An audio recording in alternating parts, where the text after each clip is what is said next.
man. What's up? Yo, yo.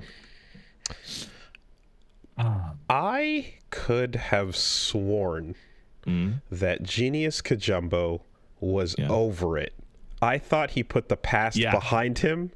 I'm in my new life now. I never think about her even once. I never think about her ever. I'm so happy. We're thriving. I've made it to Hollywood. I've got my friends. I'm living my best life. I'll look at all my new friends. Totoro-san on the left, Jordan Peele on the right. You know, Daryl. I'm fucking doing it out here, man. Everyone is succeeding and crushing it, and they love me. Timothy Chalamet is coming for lunch today. I have never had a better time not thinking about her. Hold on. Let me just doodle something a little bit.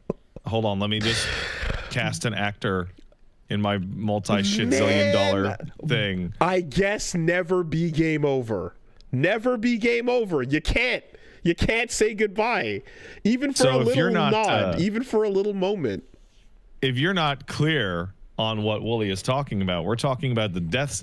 So I think it's really fucking funny that a 10.5-minute like opus trailer comes out and it's the Death Stranding 2 pre-order trailer. That's just so fucking weird. It is funny. But he also loves, his favorite part about making games is cutting trailers. My favorite part, I'm going to tell you, I've enjoyed, I just recently replayed all through the Metal Gear Solid, the 1, 2, 3 and all that.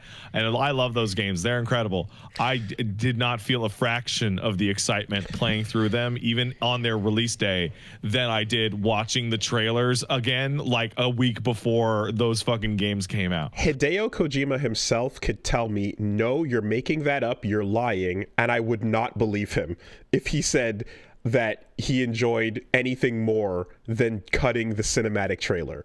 It feels too much like the whole point of the game is to release this 10-minute moment where people are having monologues and dialogues, and you're having a relationship fall apart, and someone is softly beating on the other one's chest while it's a hug, cry, emotional moment. You know, that is what he is making the game for, so that he can sync that up to the music of Ludwig Forssell. The new Death Stranding trailer. Hey, Ludi, welcome back. I'm very glad to see you. Crushing also, it. Hey, shout out. They got Woodkid as one of the indie bands of choice. Woodkid's great. And now we just get to watch as this character who's some new cool guy that is like, like a character that is being introduced as, like, I guess like a Mexican smuggler kind of thing. That seems like He's a new Italian. Oh, he was talking about Mexico as like the border that he was crossing for the smuggling. but the actor and his accent is Italian. Well, hey, so if you're wondering, hey, Wooly, Pat, you guys might be exaggerating. Sure, this gentleman in the new Death Stranding trailer does look the most like Solid Snake any live action actor has ever looked like in the world. And puts on the headband and is in basically Snake cosplay. I'm not even talking about, for me, it's not even the face. It's just, he's just a guy. Oh yeah, no, sure, but like the bandana and the look and all that. Yeah. You're overthinking it. That's ridiculous. And sure, there's what is essentially a Death Stranding Metal Gear X later on in the trailer, and it's a coincidence. Hat on. It's a coincidence. But if I went to say, I don't know, July 2020. To the Genius Kojumbo's Instagram page, I could find the following quote being translated into English. There are many actors that I follow. Luca Marinelli recently caught my eye after watching The Old Guard and Martin Eden. He played an impressive villain in They Call Me Jeeg Robot, and I think he will break out soon, and his popularity will increase. Also, I think if he donned a bandana, he'd be a spitting image of Solid Snake. He can't hide it. He can't hide it. It's on his sleeve. Oh my god. Fucking Sleeveman, Kojima. I like that. He can't hide it. It's all right there. So my interpretation of this is that this is going to be, stop asking me about Metal Gear. I'm going to tell you exactly how I feel about Metal Gear. Oh man. Yeah, he literally just he doesn't have to do it, but he puts the headband on, they flash it for a second, and then they come back to it, spend the time showing you the military bit. It's got the skulls on each side, and then let's put a Rex hat on this giant god, and now we're initiating the drift. Man's back, and he's fucking believing in you. Can you believe all the bullshit you had to watch going down in that trailer just to think, I can't wait to deliver some parcels? I'm excited. I'm very excited for parcel delivery. Also, that trailer has, I think genuinely the most interesting part of that whole trailer is the most heavy-handed metaphor in the world, which is the rope and the stick. Mm-hmm. And whereas the first game was obsessively about the rope and tying people together to the point where the ending broke for me because I didn't understand what the game wanted for me out of the rope, and I tried to use the stick over and over and over and over. This game in bold big text goes, we should not have connected. We shouldn't have done it. It is about the stick now. Yeah. Check out, servers in the breach. That's the shot where you're like, oh, we made it to the end of reality, and we set up a server room. Sick, awesome. I don't know how you feel about this, but a couple fictional settings do this, and it's one of my favorite. I think I know where you're going. I know where you're going. Like yes andings you can do, where it's like, dude, there's a big crazy I'll just use a basic example. There's a big crazy dragon, and we don't know how to deal with it. Hey, the heroes defeated it. All right, game over. We did it. Bookend, whatever. Start of book 2, game 2.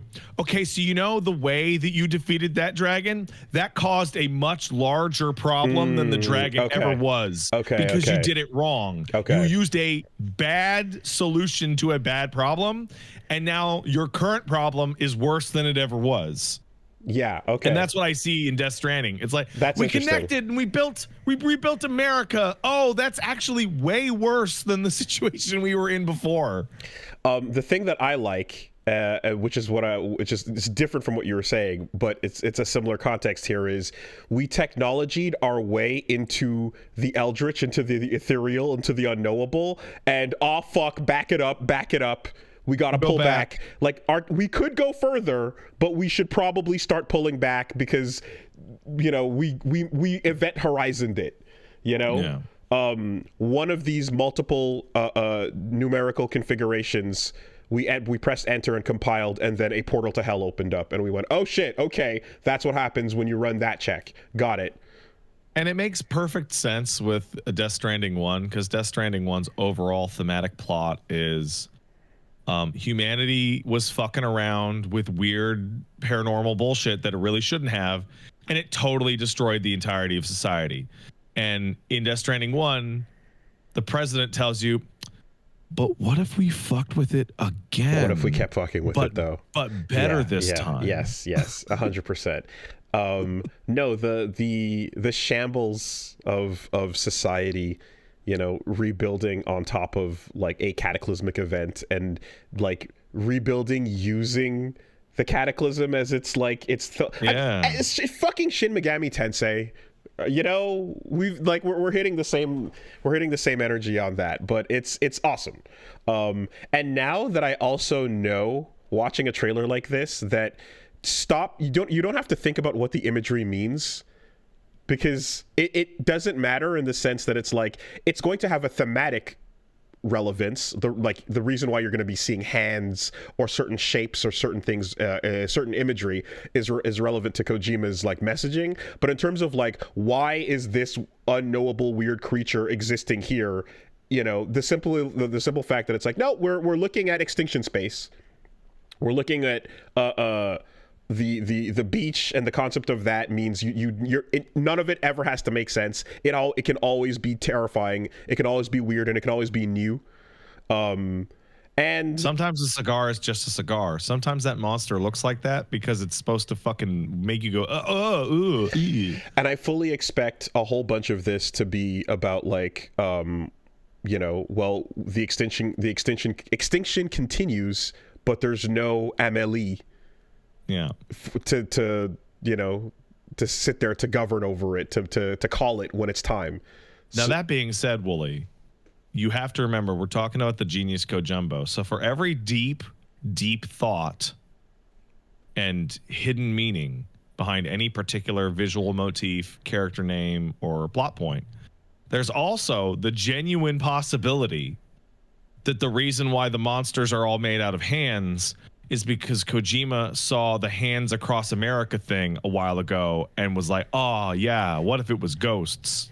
Maybe. Like genuinely. Maybe like, us just impressed him that much.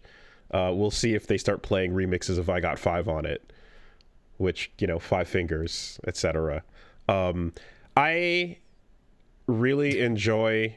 Do you know that a hand has 5 fingers?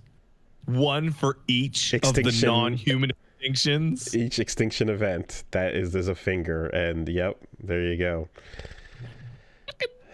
Oh, I love the and fingers, while they are part of a hand, and when connected individually, each finger is like a stick. But if you put all those sticks together, you get a fist. I love the fist constant is needed to carry a big stick. I love the constant balancing act between this is so deep and this is the most hack shit ever. It's and it's impossible. Like, you'll beat the game and you'll be like, I don't know if that was hack shit. It might have been. Yeah, it's Schrodinger's depth, man. You know, it's so good. Open the box. Is it deep? Nah. It's surface as fuck. Okay, it was a pun. Oh man. All right, I wonder close what the box. Heartman's open it again. Story is it going to be? Is it going to be that his heart stops? Yeah, that's it. I did it. Well, no. His heart is going to be now inside of the Rex, which is then going to be inside of the big Titan. You know, the Magellan. Yeah, and we've got you know, our low frame rate puppet, which is dope. We've got Doctor. We've got yeah, just, you know, what's the new I think I saw Timothy Chalamet on the deck of the fucking submarine for like a single shot. Sure. Yeah. But he was unnamed. I mean, I want to look at that new cast and go, okay, which one of you is getting the Oscar this time? Right? Is it going to be the new captain guy that they're hanging out with? It's going to be George Miller. Will it be, you know, who's it going to be? Who's getting the full on breakdown? You know, it might even be fucking turgid turgid fucking yeah. Yeah, you're killing it here. Reptilian. Turgid reptilian. Yes, yeah. It might even be. You know, yeah. So I think so far his scenes have been pretty solid. He's done a good job. I can see, based on that relationship he's had with the lady he was talking to in the trailer, that our not solid Snake Man could potentially have a big emotional breakdown. Mm-hmm. It's really interesting that they're going to do Cliff's story again. You think? Well, he's got the skeleton soldiers, and he's the warrior, and also he's the one we're getting flashbacks of to the life before the event. Okay. Yeah. But it'll be different. Lost it all. Could be, certainly. And it'll also be like, well, who's going to be the real rival? Is it going to be like him, or is it going to be Higgs again? You know, it's going to be Higgs, who's jonkling all over and has a Harley Quinn. Yeah. Now, not only is Higgs now jonkling, but Higgs has a Harley. What the fuck are the words coming out of my mouth? He's maximum Jonkler overdrive. Okay, Higgs is jonkling, but it's okay because he's got a Harley. Yeah. What is language, man? I think there is a non-zero chance that the Red Samurai is piloted by the soul of Amelie. Like, that is what, like, okay. a non-zero chance. Red Samurai is Cyborg Ninja rules. Right? Absolutely. Apply all Cyborg Ninja rules to Red Samurai. You know, mysterious returning character? Absolutely. Perhaps in a different form, but the spirit is there? Absolutely. Dude. Anyone from the first game that's gone could be Red Samurai, quite frankly. I think that one of the funniest things that's ever happened is I've played through all these Metal Gear games, including the old ones that I didn't. And I came to the conclusion, like, okay, he has just remade the same game like 10 times in a row, right? And it's actually really crazy obvious. And then it's like, well, actually, Phantom Pain was fairly different, right? But then Death Stranding is actually a lot like Phantom Pain. But it's different. And then it's like, well, what's Death Stranding 2 again? Oh, it's Metal Gear again. It's like he got all of his ideas out, all of his like different feelings out. Yeah. And then he's like, what if there was a fucking cyborg ninja, man? But the goal overall is to drop off, you know, transportation parcels versus infiltrate and sneak to the objective and Fulton them out. Well, there was something really interesting that I saw in the footage when they were talking about the stick. Unlike Death Stranding 1, which all the footage was traversal or maybe non-lethal forms of combat, you see Sam shoot a gun a bunch in that trailer. There's a bunch of set pieces with big boss moments too going on. So, you know, and then vehicle shit and like the action is absolutely a part of it. And I would say, like, you know, to this and to the same degree that like Phantom Pain as well kind of became more about that and less about the big boss fight set pieces, which used to define Metal Gear in a way. It's not to say they didn't happen, but they just don't stand out as much, you know? I feel like the boss fight with the Quiet felt like an extended, stronger regular enemy, you know, in an area that you go back to and fight regular enemies in, by comparison to like fucking Vulcan Raven, which is just, this is a whole different video game for this moment, you know? I fucking love that fight with Vulcan Raven. It's great. Yeah. No, and to that end, I appreciate that, like, the boss fights in Death Stranding do again stand out very differently, you know. Yeah, so very cool.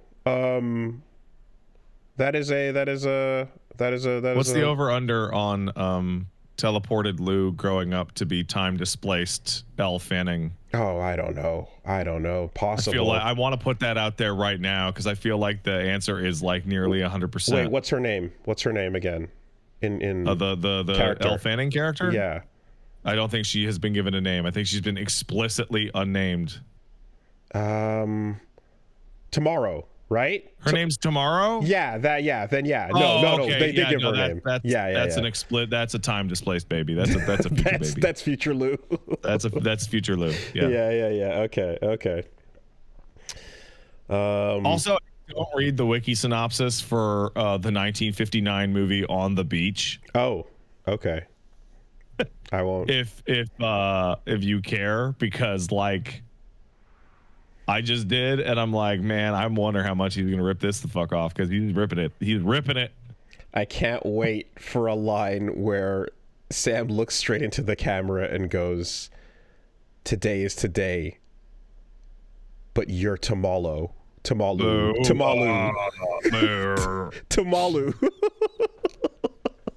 Oh no. No, don't put that out there. Don't manifest that. Tomo-Lou? Don't do it. We've already got Princess Beach, man. It's not coming. I'm not doing anything that isn't in the rules. The rules say that we can do Tomo-Lou. You know, yeah. According to the Rife Rhine protocol. We can. No. Anything is possible. But yeah, no. Zip lining, packages on the back, and if package delivery ends up being a minimal part of the experience, then it won't be.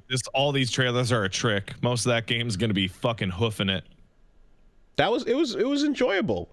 It was fun teeter-tottering the giant stupid backpack, and I'm like, oh fuck, there's a corpse on top of it too, and I literally just want a single thing from that game, and that is I would like a more involved highway repair system. Instead of the degradation over time. Well, there were two roads in Death Stranding, right? There was the road north through the mountains, and there was the road west to the coast. I want more roads. I want to build a fucking highway system. I mean, I think Kojima's avoiding having the camera zoom out too far and then essentially just creating a delivery strategy game where you're mousing your multiple pathways of all your robot deliveries, and Sam is just that's exactly what I want. Yeah, I know. Because it's what you're describing. I want satisfactory spaghetti roads. You're describing that, but I think he doesn't want Sam to, I think he wants Sam boots on the ground, I want Sam to lean his arm out the window, and if you drive too far north at a certain time of day, that Sam gets a one-sided tan. Oh wow, yeah, okay. I want Sam to get a fucking chiral trucking tan. You can specify the details on what kind of cushion seat you have under your ass for the long hauls, because the quality of the ass cushion is crucial to your back. Yeah, that's important. Good stuff on that. You know what's really fucking funny about Death Stranding 2? Comes out 1 month almost to the day before Metal Gear Solid 3 Delta. Before. Now that's unfortunate. I'm not thinking about her. I'm not doing anything. Fuck her, that past. I don't. By the way, my party is going to be before her party. I know her birthday's coming up, and I don't care. Anyway, do y'all want to come over to my house on the Tuesday right before her birthday party on Wednesday? I'm having a random get together at my place on Tuesday, so it would be cool if everybody could come over and I could see who's really my friend. Okay. But it's so fucking funny. Oh my god. The real question is, what do we do with Fake Snake? Do we actually beat him? And does the new protagonist defeat the old? And oh yeah, dude. The what's gonna happen with Luca and his character is that you're going to beat him, and Sam is going to give a fucking speech. So okay, Luca Martinelli is gonna be with his back to us, and Sam is going to face him. So Sam will look like he's talking to you, and he'll be like, "You have to let go. That time is over. Put the bandana down and move on with your life." You're gonna beat him, right? And it's gonna be a thing where you're like, okay, fair enough. His ideals are falling apart compared to yours. You have learned, and the things that Sam has, what Sam has learned from Death Stranding 1, he will be able to argue that into his philosophical but also physical battle with Solid Snake here, and then Snake will, in his moment of clarity, do something to save Sam's life. Yeah. And then a husk will take over Snake's body, and the beach will now be puppeting Solid Snake. And you see little strings.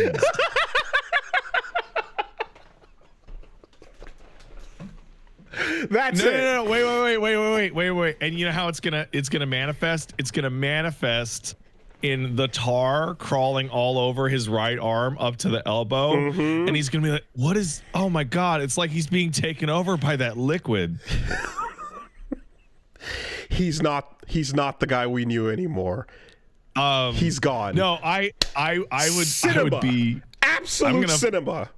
I'm gonna shoot my fucking shot, and he's gonna be like, "Man, you have to let go. It's all behind you now. You have to take everything and leave it behind. The pain, the fury, the joy, even the sorrow, and you have to leave it behind.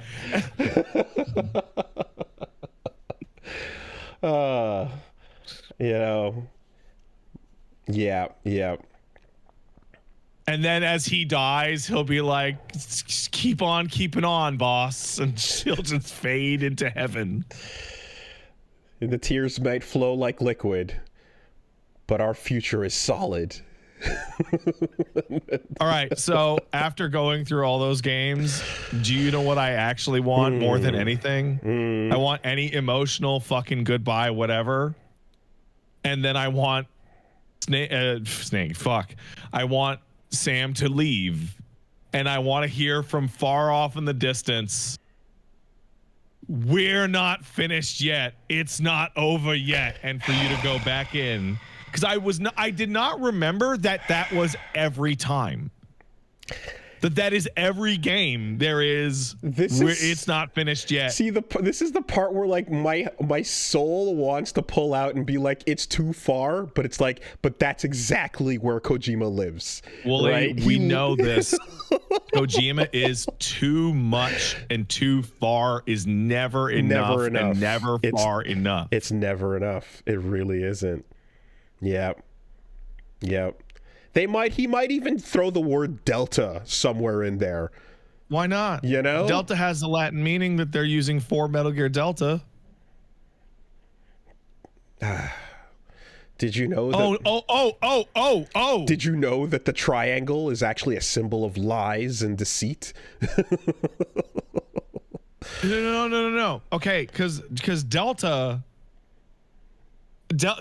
is like a Latin thing for like a fourth or a difference between two things, but a delta is also a type of like river tributary. It is a landform with on the river. It is absolutely.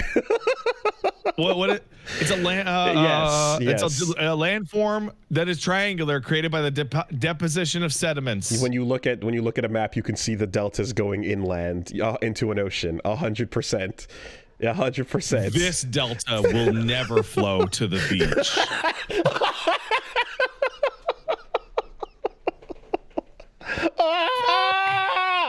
It keeps happening. Oh man. Oh fuck. God damn it. This podcast exists just to do this. This is the only point of the show. Oh yeah, no, it's been a real long con. It's been a real long con. To just stare at Kojima's bullshit, fucking pull out that magnifying glass and go, I see what you're doing. You fuck. Oh, Sandy. Man. Okay. All right. I gotta tell you, man, waiting for a Kojima game is probably more fun than playing a Kojima game. And I'm not saying they're not fun; they're incredible. But I'm just like, this is where it's at for me. The fact that he just didn't let go, the fact that he put the headband on, and there's almost a part, right? There's that part of me where I'm like, hey, man. I can relate to that. If anyone comes up to Kojima and goes, oh, yo, Metal Gear, right? I'm like, yeah, let him work on his new stuff. Come on, right? We know. Obviously, it's when someone's like, oh, yo, best friends, love your shit, hate your new stuff, but your old stuff's great. And we're like, oh, bummer, right? So I know that there's that feeling of like, I can understand the person wanting to work on their new thing and be like, yeah, but I'm doing this too. And then just for that to be like, nah, put the fucking headband on, man. Yeah, come on. Hey, how close? Hey, lawyer, how close can I get? What can I call him? Can I call him Shotgun Caribou? Is that like derivative? Is it like, come on? Is the chiral or is the goop gonna swirl around him like the snake in the water? You know, when you see it wrapping around tattoo wise, like is it what?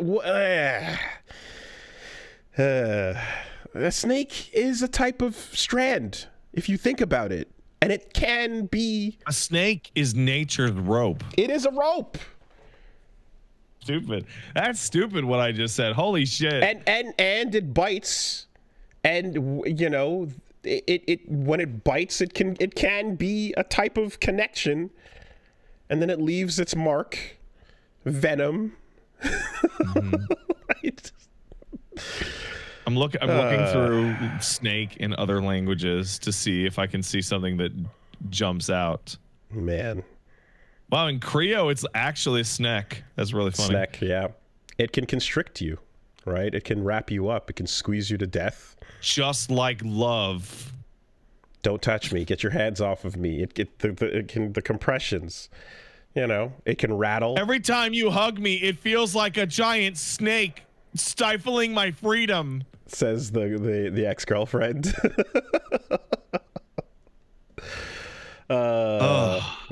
Hold on.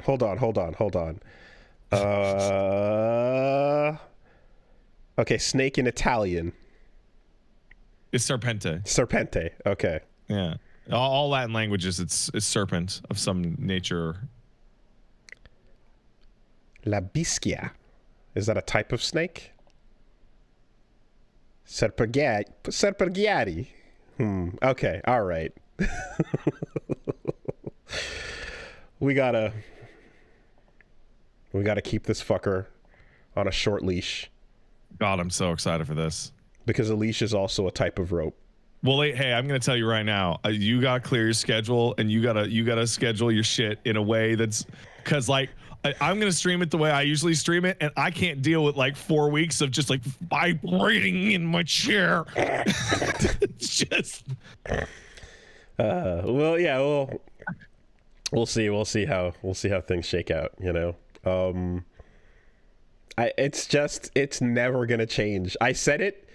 I think the first time we got the big cinematic release trailer with a bunch of crazy shit going on with Death Stranding, I think is when I said, I can't believe we're going to be doing this forever. Right? This thing, until day dies. This is going to be happening forever. This fucking Koji lore drop bullshit. You know, he's cutting trailers like he's still showing them at E3 to fuck up traffic. In fact, is there a PAX or a convention or a trade show happening right now?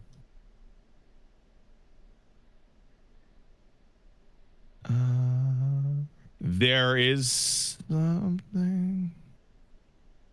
Because I saw Kojima post like a SXSW. Okay, and South by Southwest. Okay.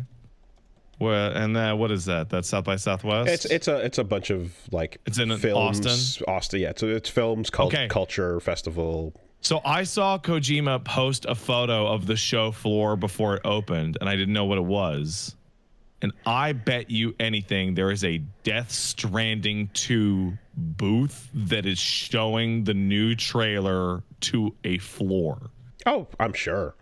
And anytime you can like you see the actors and you're like, oh yeah, I know. Whoa, holy shit. I mean, for 1,000,000%, yes.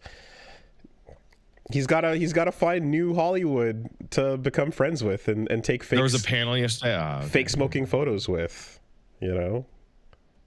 The connections only go so far, right? I don't know. I feel like he's at the place where I think I said it the other day. He's like video games Andy Warhol. Like, hey, this is my friend. He's like, he makes really avant-garde video games. Oh yeah. And then like they show so-and-so clips of Death Stranding on their phone, and it's incomprehensible, and they go, wow, that's really deep. I'll be in that. Yeah, as long as you never have to explain it too hard. Also, a sidestep from Hollywood is like, we can go into Mad TV / SNL world with Deborah Wilson on the cast. Deborah Wilson's all over the place, and that's great because she's awesome. She had 2 right hands? What is that? I didn't even know. She this. holds up her hands and like a doctor, and she has 2 right hands. What the fuck? Yeah. Okay. All right. I don't know. I don't know what that it means. Something that is a detail that you would never ever put into anything unless it was on purpose. Well, I mean, you say that in terms of like saying when someone's uncoordinated, it's like you got two left feet, or you know. That means she's a really good doctor. I mean, she's a really good doctor. We got somebody in the chat saying, by the way, the new Snake actor guy says he's a big Metal Gear Solid fan. Yeah, no shit. Huh. No shit, huh? That must have been a really fast conversation. I mean, I tell you what, if he was not a fan in 2020, I imagine he quickly became one between now and then. Yeah. Magellan, best known for being from Portugal, discovered the Strait of Magellan, leading to the first expedition to circumnavigate the globe. Well, of course, dude, because we're trying to expand the UCA outwards to Canada and Mexico. We need to circumnavigate the new world. And you know, a strait is also a body of water. That's true, it is. But a stick is also straight. Yeah. So is this straight the stick to wield against the beach? A beach as a body of water can go into all kinds of paths. It can become anything. An ocean, you know, I feel fjord. like it's every time I think we're pushing it too far and it's too stupid, I think about Amelie and I get super mad. And like, if anything, we aren't being blunt enough. That's my point, right? When I go Tomo-Lou and you go fuck off, and I go America. No, I didn't. No, I didn't say fuck off because I thought you were wrong. I said fuck off because I feel like you're manifesting that, like you're making it real. Right? It's just that simple. America. It fucking like, yeah. Right? If we can figure out, here's what it is. Elfan, if we can figure out what like Tama on its own means in ancient Egyptian or so, and then the Lu part comes after, then it's all there, right? If you take the row out of tomorrow and you just get Tomo, what is it? What is Tomo? Is there anything Tomo in history historically? Apparently in Spanish. Friend? Tomodachi? Tomo-Lou? Toma in Spanish means to take. Hold on. Hold the fuck on. Tomo in Japanese can mean friend or companion or pal. Yeah. Tomo-Lou. Lou, my companion, tomorrow. In Latin American slang, toma means to have a drink or to take or get one deserved or take someone sexually. I hate this. I hate this. So we could just do this all day. We could just do it all day. Because we could literally do it all day with every single character's name. You just go right back to the Japanese reference, but you're always going to get there. Tomo-Lou. Tomorrow. Don't. So you know what my favorite thing about these podcasts is that one of the things that we have said today is going to be so on the nose that people are going to be like, oh, they were playing the game. 3 of them. Or it's like, not 1, 3 things. This is my stand at work right now. This is Bring Me to Life. I'm telling you, right? If Amelie Ka is the level that we're operating at, Princess Beach is the level we're operating at, take the fucking name of the mystery character and flip some L's and R's around, flip some B's and V's around. No. Take what's left over and put it through. It can't be this the culture. simple. Put what's left through the culture filter, and then tell me that there's a second meaning for Tomo, and we're in there. Yeah. All right. If tomorrow, or if that character has like a little cat called like Dachi or something, then like everybody can just fuck off. Right? Yeah. If there's like a little something that tomorrow has that's called Dachi, that right? Is there a little cat? Is there a cat? Yeah, there's a cat. There's a cat. All right. It's the BT cat.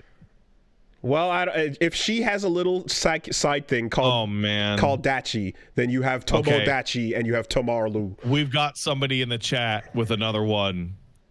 Conundra says, one thing I thought of during the trailer, Dollman equals Durumanu equals doorman equals porter. Doorman, porter. Okay. All right. Dorumanu. Yeah, sure. I'll take it. Fuck.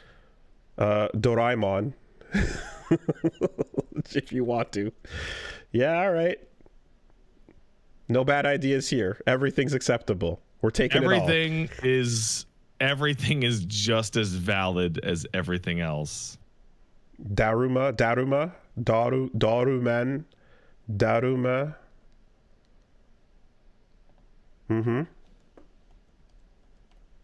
Ancient meditating monk that atrophies his limbs.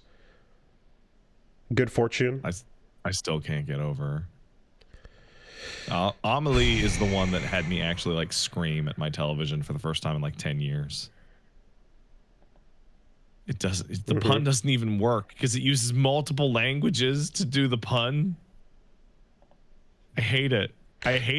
You absolutely take a Daruma doll, and put them around your shop or so as a sign of good luck. Yeah. A Daruma doll man's good luck, man. But like a Daruma doll is what it's called. So doll man is Daruma, is Daruma doll. Yeah, and they'll be, I have to go along for luck. And that's what you got to put him in his little seatbelt, his little doll man seatbelt. Yep. Perseverance, a popular gift of encouragement. Good luck, man. I do think buckling little doll man into a seatbelt is incredibly endearing. Yeah. I love that. Gotta keep him safe.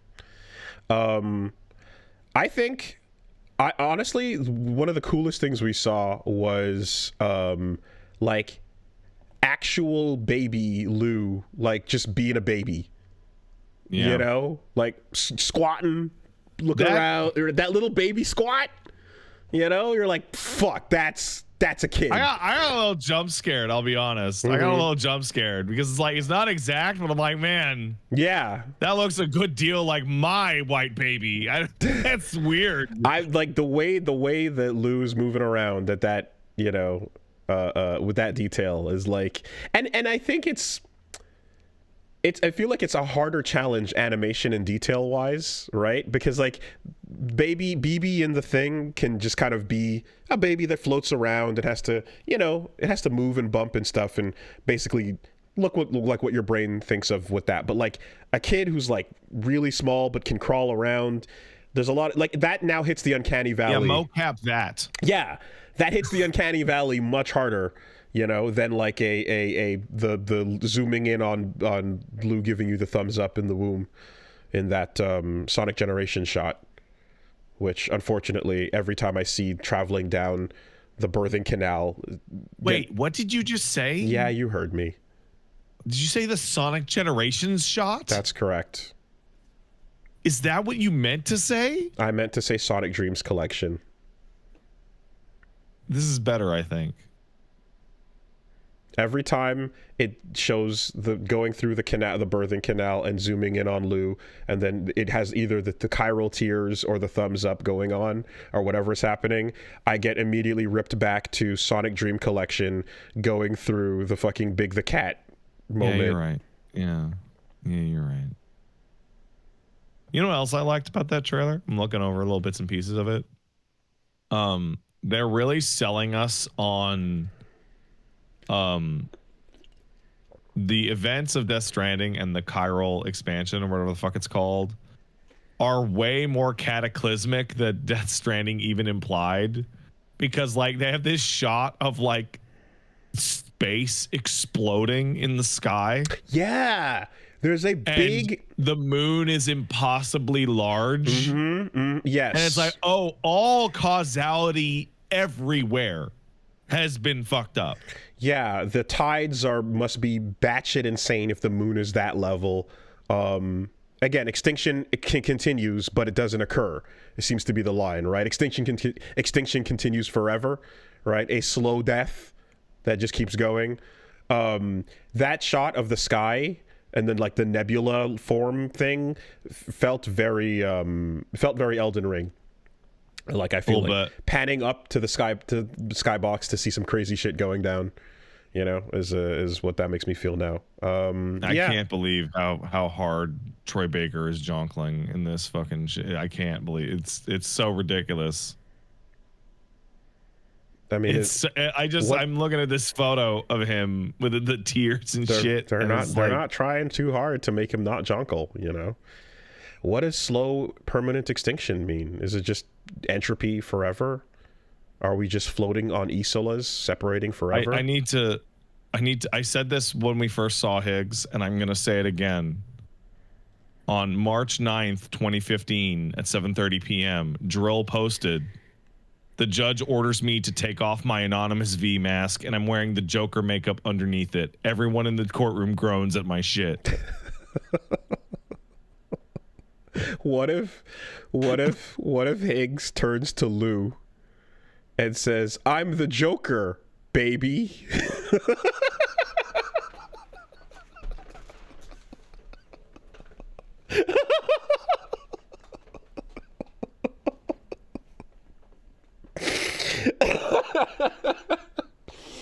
I'll see myself out. Please. All right. Can we get a move on? Yeah, let's get a move on. What's been up with you, man? All right, please. We need to get a move on. Yeah, let's see what's going on with me. Did a sponsored stream for Mecha Break. Thus, my opinions are monetized. Yeah.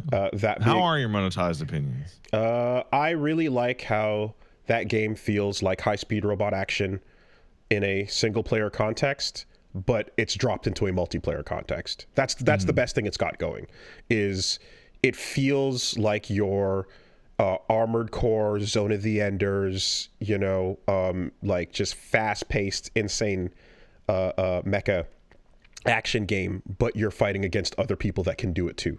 Yeah, it kind of feels like usually when you'd play a multiplayer game that has some kind of fantasy of how you would want this to control, they kind of have to tone it down for like feasibility concerns in a multiplayer context. And in this case, not only did they not do that, but they even have like, you can take out someone and then do an execution, you know, like a flourish on them.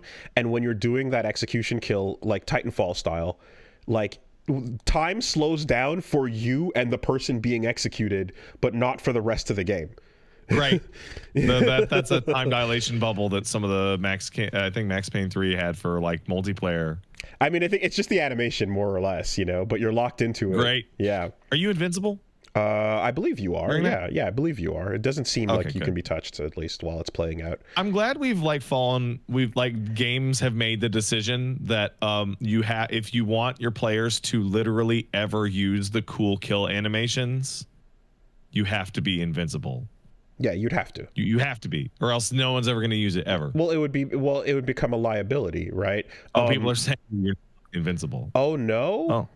Oh, okay. Well, because that's what happened with Hulk, right? In Rivals, is Hulk's super, when he hulks up and goes savage and then grabs you, like you can kill him while he's doing that animation that takes too long to do all that damage to one person. So you might as well just use all the other abilities while ulting, because that animation is not invincible, you know? Mm-hmm. Okay. How was the progression stuff? So I really, this time around, I kind of streamlined it to just check out the new features. So what I saw, it's hard to say because they gave you a bunch of currency to unlock a bunch of shit right away and test it out, you know?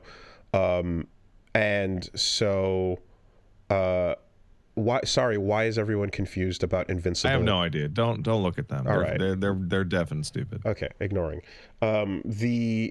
The main thing I noticed right off the bat here is that, like, before you do a little onboarding tutorial, kind of like a single player mission, and it definitely felt like, again, like almost like a little encore, a little Armored Core bit. You're like, here's a single player, you know, part, and you go into like a boss fight, and you have this whole like re-entry sequence and everything, and then you get dropped this time, instead of just into your garage, essentially, you know, you get dropped into your on foot walking around your base as your created character bit.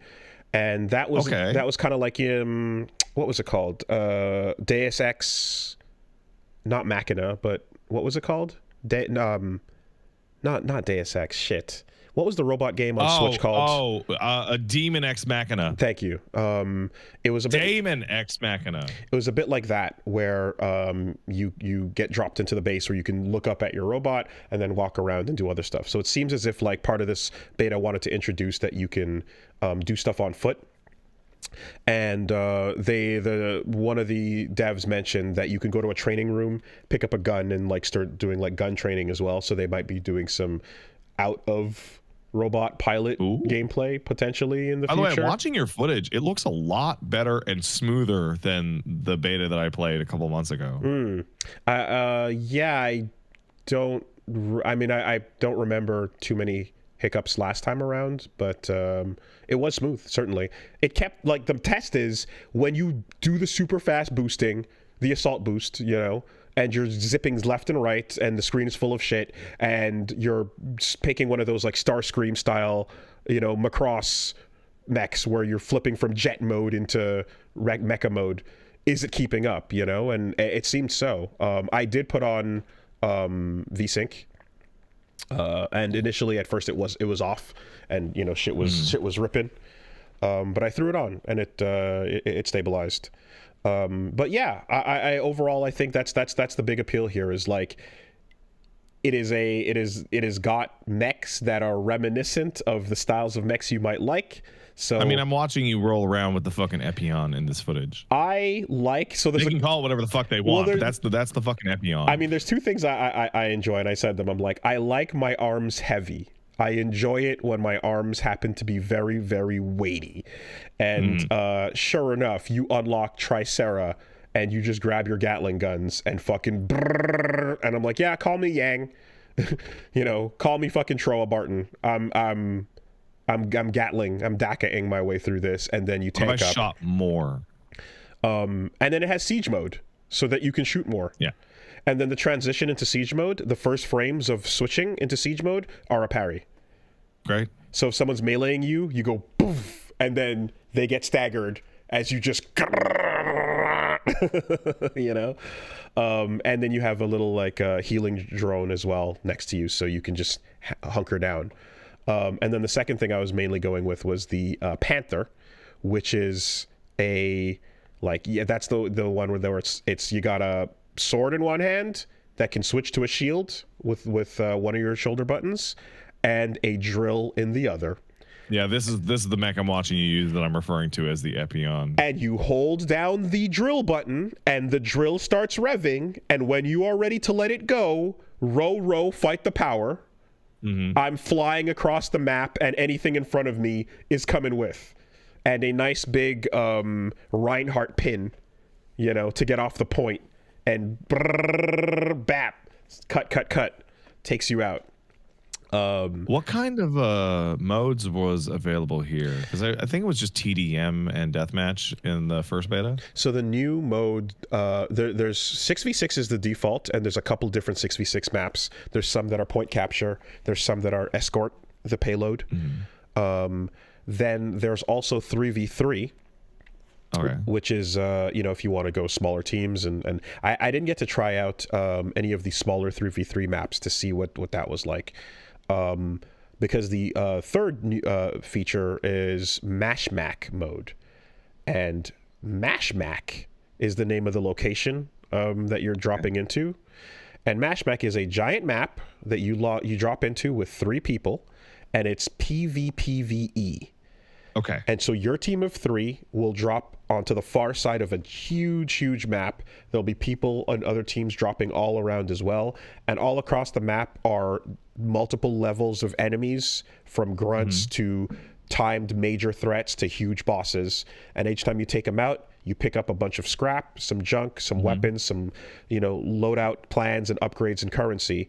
And every 10 minutes, there's an escape pod that you can jump on to escape out or keep going as the circle closes. Now, when you escape, what do you get? You get everything that's in your pockets with you. Oh, that's Tarkov. That's extraction. It's that, but also you can put down rockets to rocket away some of your resources early while you stay in the map.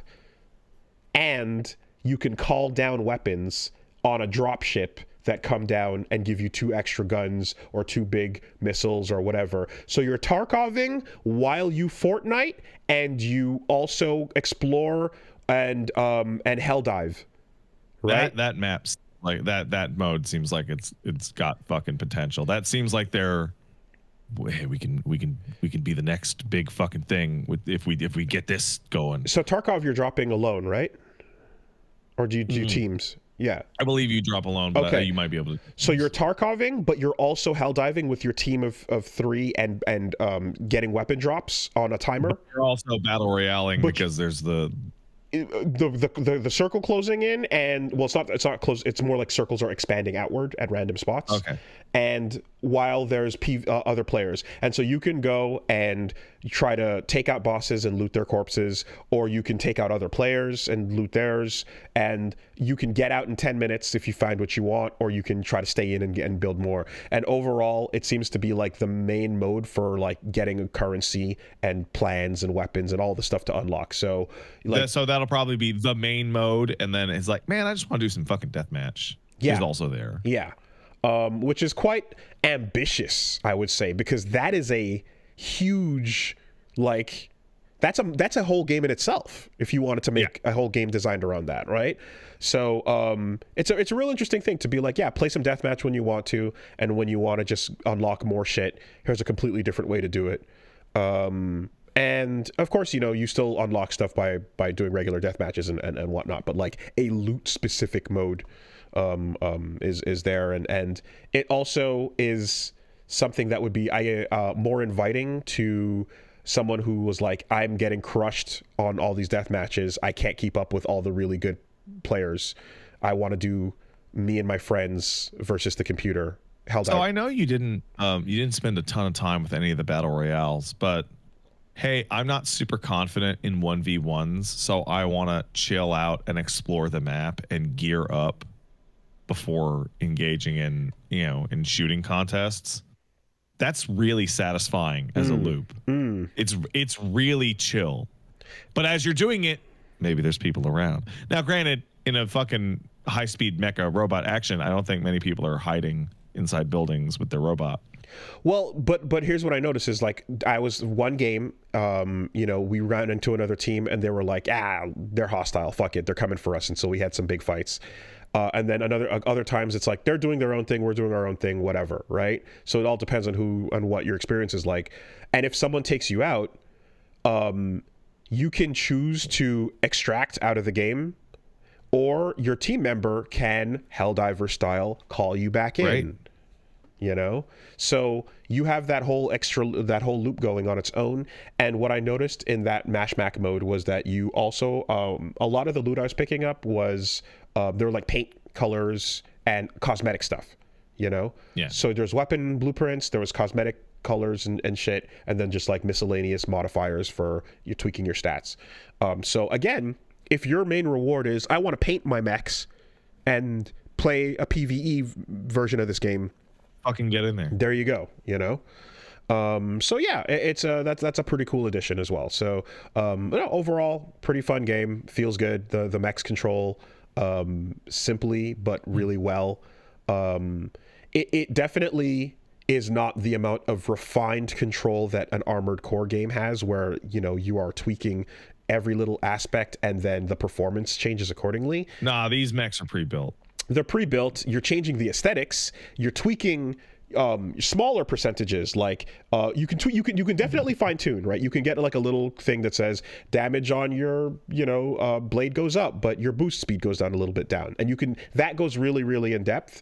But it's definitely like, you hold that sword button and then you go flying towards the nearest thing, and until your stamina's out, you're slashing like a motherfucker, and it moves and looks cool. You kind of just gave it away just now. You're not like tuning your fucking your gear shift parameters. You're hitting the sword button. Yes. and the mods are slight percentages up and down, but they're the kind of mods that I don't really care that much about per se, because they can't fuck the balance up too much. It's a hero shooter. Yeah. Armored Core is a game that's priding itself on you customizing your robot to the nines, and this is a hero shooter. You're picking a character and slightly tweaking things. But yeah, very, very cool. And the variety, I would say, as well as of types of robots it covers, lead to a good hero shooter type variety of like fast, heavies, big, support. You've got, like I said, the one type that is like, it puts the box down and traps you in the box and then has an axe to just go in on you. I love the box. Yeah. That's Thresh's box. So Mecha Break is coming along quite nicely, and I enjoyed that quick look. It's out now over on Woolly Versus. We played for an hour and checked out some of the new modes. And okay, can I go with it's not a criticism, it's just really funny.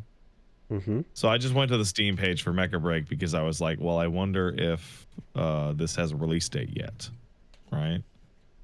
Does it, or is it just later when it's done? I mean, there's stuff that's not announced yet that's currently, but for now the open beta is available and anyone can go jump on that. So there is a you scroll down and there's animated GIFs for the different features, and you look down and it's fully customizable paint jobs on the robots, and like it is a animated GIF of them like recreating a Gundam. Like down to the chin, and then you scroll down and it says become an ace pilot, and it is a ass level shot of the girl pilots in plug suits walking forward as Diva and Asuka. I was about to say, I like you that point you just said, you cut off. I was about to say, my shout outs to my created character barely fitting into the cockpit because the plug suit was just too thick, and rest assured that everyone on the map heard the sound of my ass cheeks clapping. Boy, are you just you are. We're gonna make a robot thing.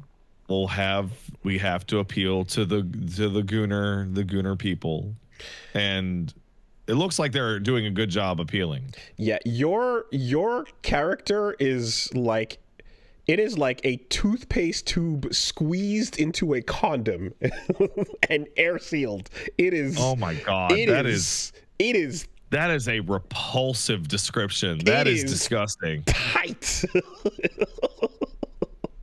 There is no room for air. With that, hopefully we see some dread options and some character creation stuff that is up there. But there's some stuff that you could do that you can kind of grow and change the hairstyles, and aesthetically I'm like, here's an outfit of like, here's your like space army outfit with a beret and then the big shoulders and the you gotta put a little hat whatnot on. Yep. And then you've got here's your monocle, and you can just, I'm like, oh, you can just be Lady Un, right? You can just immediately, you can become Lady Un, you can become an alliance officer, you can become Zaft if you want to. Like it's there, you know. And one of the, I think the second selectable like create a character type that you customize is like Blue Aska. Like it's just, you know. Yeah. There's two ways to market games like this, right? You can cool robot, or there's the City of Heroes way, which is please don't make anything or anyone, stop it. We will ban you if you do. Don't do it. We know what you want to do, and we're not okay with that. And then there's fucking go play the fucking Char theme song as you paint this shit red. You know, like they love it. And we are legally distinct and we don't care. So that was fun. Can we? So that doesn't have a date, but how long is that beta running anyway? The open-ended for now. Open beta is open for now, and if you want to get your hands on it, play it now. I'll add it to my library. At some point, it will be out fully, but for now, they're just saying go check out the open beta that is currently running. This feels like the kind of thing that they would just reset everyone's progress and just roll into the final release. Anything's possible. I'm not going to assume the beta is going to stay up forever, but you know, there was a brief window beforehand. Now there's a much larger one. I think all that info is needed to, you know, make sure you have a good team shooter that feels good and, you know, hammer out all the clunks. But yeah, play it while it's around is what I'll say. Okay. Can we have a metaphor pseudo spoiler cast? Yeah. I've been ready for months. Okay. I'm so ready. Now, describe pseudo spoiler for yourself. For me, actually. I am currently in the end game, and I have not yet beaten the game, but I'm certainly. I would save it. I would save it. Okay. Okay. I would save it for 1 week. Okay. Fair enough. Because I have some thoughts and observations for sure. And then I'm sure keep those thoughts and observations, but like so much happens that is gonna maybe recontextualize. Fair enough. Yeah. Okay. There's some fun bits and so on. But okay, I'll save it for next week. World Brand's right. Write them down. I have a list. Oh, good. I have a list. Here's one thing I will say that is not spoilers. Then. You've been mentioning that, like, hey, don't worry, you've got a lot of time at the end to get it all done. Yep. By any chance, were you optimizing or playing somewhat guided? No. Okay. There was literally only one thing that I did that was guided. Okay. And that was people were telling me like when you're crossing the river, when you're crossing the ocean in between the two cities, people were like, oh, you should really fish here because this fish is actually like fairly unique to this. Mm-hmm. And like it takes time later. Yeah. Aside from that, literally, I just Lord of the Lake takes a minute. Yeah, I just did everything as it came up. Okay. But I did everything in one day. Okay. Every single thing I did in one day. Yes, so same here. Every dungeon I've done in one day, and otherwise I've spent every day either pushing forward a relationship or getting my royal virtues high enough to clear the thresholds that I need to continue leveling up the S-links. So I feel like I've had a very tight schedule, you know, like no wasted dungeon days. And I've even gone through once or twice when I was in the mood, when I finished a dungeon and I was like, I'm down to play more, I would switch to mage, get my MP back up, and then continue dungeoning for a bit, right? Once or twice I pushed it like way past, you know, where I otherwise would be able to by just hitting the spawning enemies and getting back enough resources to keep going, right? But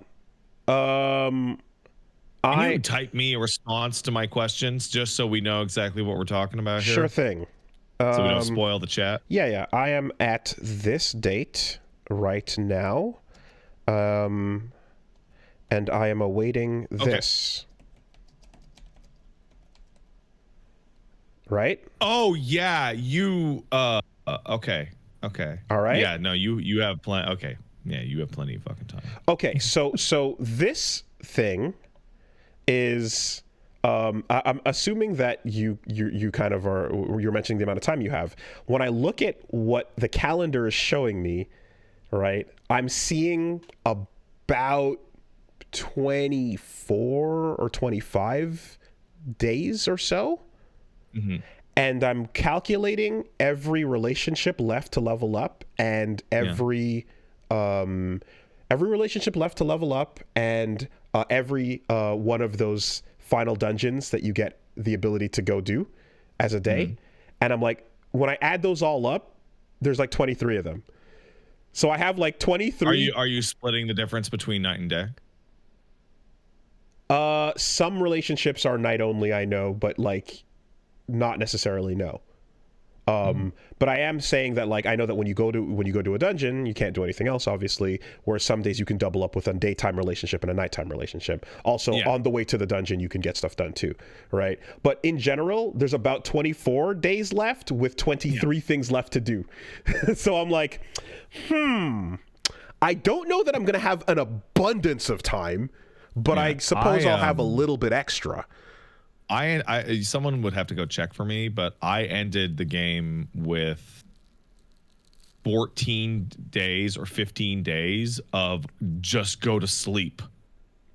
Interesting. Just go to sleep on both days. Interesting. Okay. Because the game won't let you skip forward. And here's the other bit too. I'm looking at the amount of days and I'm looking at the amount of things, and I'm also thinking about like how I'm like, oh, for some of those, like, I'm a bit I'm getting to that mag starved moment where I'm like, I'm gonna need some more magla if I want to unlock some of these higher end. Oh, magla's crazy. Magla's absolutely fucking nuts as a requirement in some of those things. And so I've been, pushing forward with the builds I like, not thinking too hard about meta. And as I'm thinking like, okay, well, I suppose if I really want to do this, I'm going to need to take some time to get 4 merchants going and just quad merchant fucking mag suck, But I think the worst thing possible in that game is that you can turn mag into money, but you can't turn money into backwards. Mag. Exactly. I wish you really could. Yeah.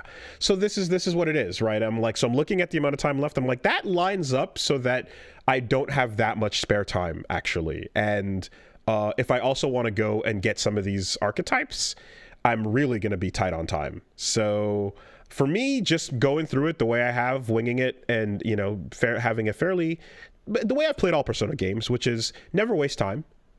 Always do with dungeons in one day, and make sure that your each day that you can is spent either leveling up an important stat or a relationship. That's what I find myself with. There's probably one detail. I don't know if you picked up on this. But so first of all, there's relationships you can only build on the Gauntlet Runner. On the Gauntlet Runner, yeah. On the way, yeah. So there's that. But that's a few days off for sure. The biggest thing for me in terms of like time management was you hit walls on a lot of the relationships over the game's progression. And it's like, well, you can't progress it any further. Yeah.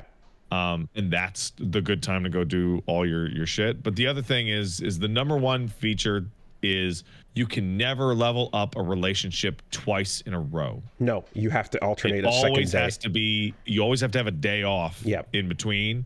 So the internal desire to grab your team and just max their shit out immediately gets forced is very high, but it makes it actually go a million times faster and way less wasted time if the whole gang builds up kind of along the same route. With I think only Stroll was the only there was nothing to do but hang out with Stroll for some of the mid-game stuff. Okay. And so I maxed out Stroll super early. I also noticed that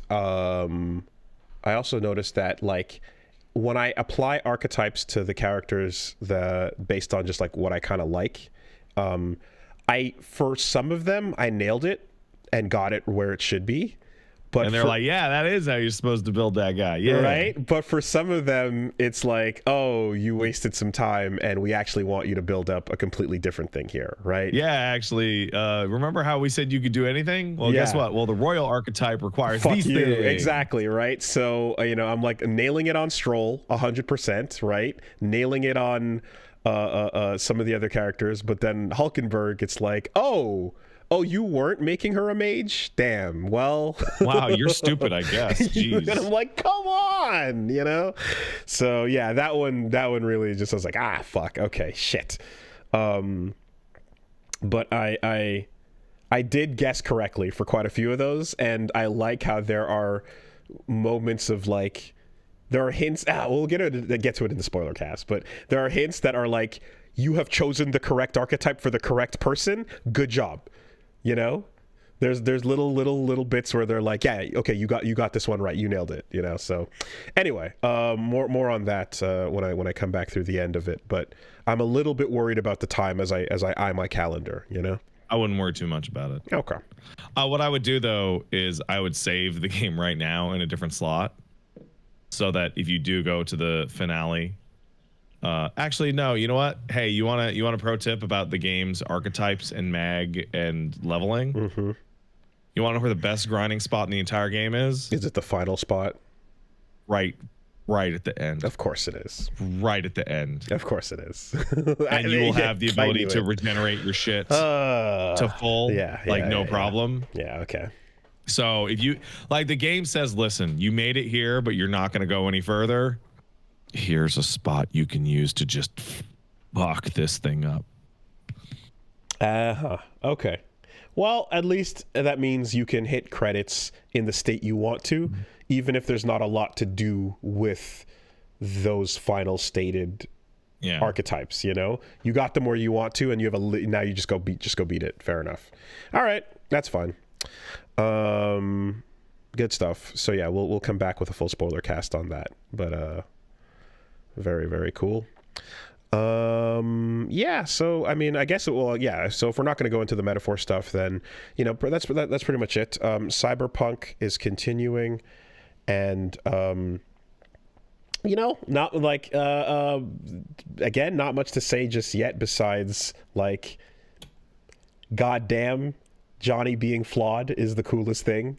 I love the unreliable narrator that we're getting here, or unreliable guide for that matter. And I think I'm giving him shit because of him being a shit, but like I think some people are thinking that I'm way more hostile to that than I actually am. I love it. It rules that he sucks. It's love so awesome how self-centered he is, and you go into those memories and see him making these bad decisions, and some of them are questionably like the worst, and that makes it so much more interesting than just like, oh, here's a second protagonist type of thing. It's very different. I actually have a situation extremely similar to that to talk to when we get to my week. Yeah, it's just different from expectation on that. And like, yeah, I guess going into his whole backstory and a bunch of stuff about the character Alt, is pretty cool. I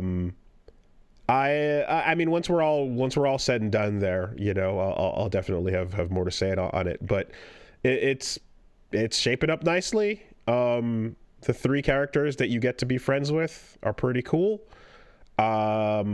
It's quite clear as well that like they are your real friends, and then there's the others. The quality and the mileage may vary on them, but no, I'm enjoying that, and yeah, I guess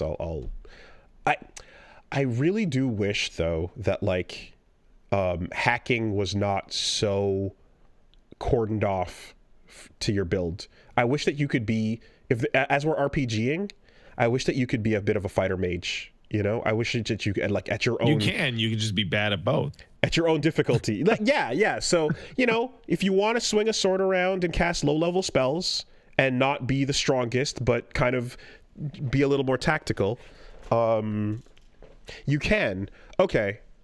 You can. You're just mid at both. Well, I guess what I'm not really feeling or able to distinguish right now is when you... okay. I guess what I'm thinking of is, like, because your main OS or your main choices are Berserk, Sandy, hacking. Yeah. It's like, yeah, no, you can still shoot guns and do all that. You just lose the incredibly super powerful loadout time. These are two, right? Hacks are in exchange for these other two supers, right? And you can play without those supers and then get your hacks going. Yeah, I guess so. Yeah. I was thinking about it as a, like, I would like to compromise those things and get, like, some lower hacks for some lower Sandy ability, or lower hacks for lower Berserk, or something more melee focused. But perhaps the whole point is, yeah, just turn those abilities off and then get your hacks back. So that is and it would be cool as well if there were broader categories for that, I suppose. Right now it seems like those are the main three, but anyway, it's very cool. And we are also right on the cusp of finishing 1,000 Times Resist, and the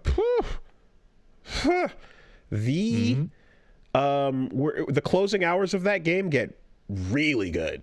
Okay. Super solid. We're not done yet, but the last section I did in chapters, like, I did chapter like 7 and 8 of 10. Very, very, very cool stuff going on. And this is all, of course, caveated with, like, it is still a visual novel that you're still just walking and talking to people. If you're looking for anything besides having conversations with characters, then you're not really going to get anything else there. And some of the early game pacing with the way the map is set up is slowed down. But when it starts going hard on all that turning red automatic shit I'm talking about, it does it nicely. We had a couple moments of going back to, like, we had some 13 Sentinels moments. Okay. That's what it is. Yeah. All right. There's a nice shorthand for that. Yes. 13 Sentinels feelings have started to occur as of last session, and I enjoyed those moments. They're going to be really funny to watch on YouTube, and I look forward to seeing how that goes. Because look, not every LP is going to call for a shut it down, let's stop and talk about what is happening right now. But this had one of those moments, and like, if you can always skip forward if you need to, but, like, we definitely have a solid close the game and talk about what is going on to parse it, discussion mid LP, and I love it. It was great. It was a lot of fun.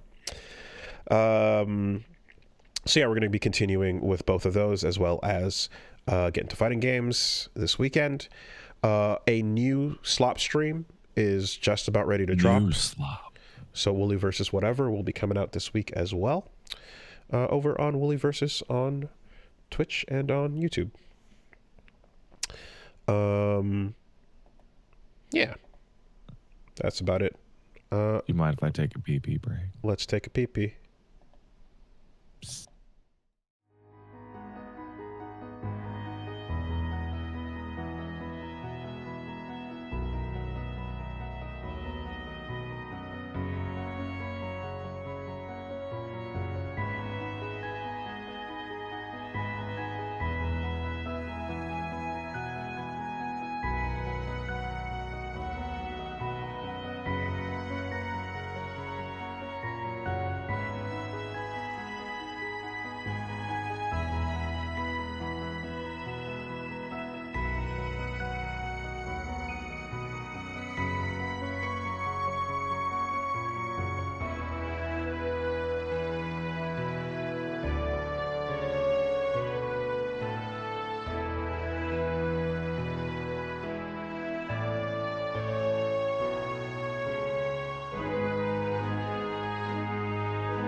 let us take a quick word from our sponsors. A love sponsor.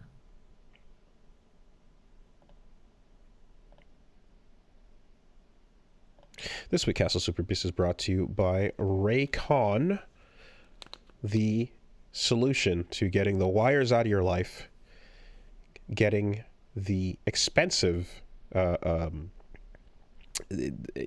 solutions out of your life. Check out the Raycon Everyday Earbuds. They've got active noise cancellation, so you can drown out whatever annoying sounds are coming out from around you.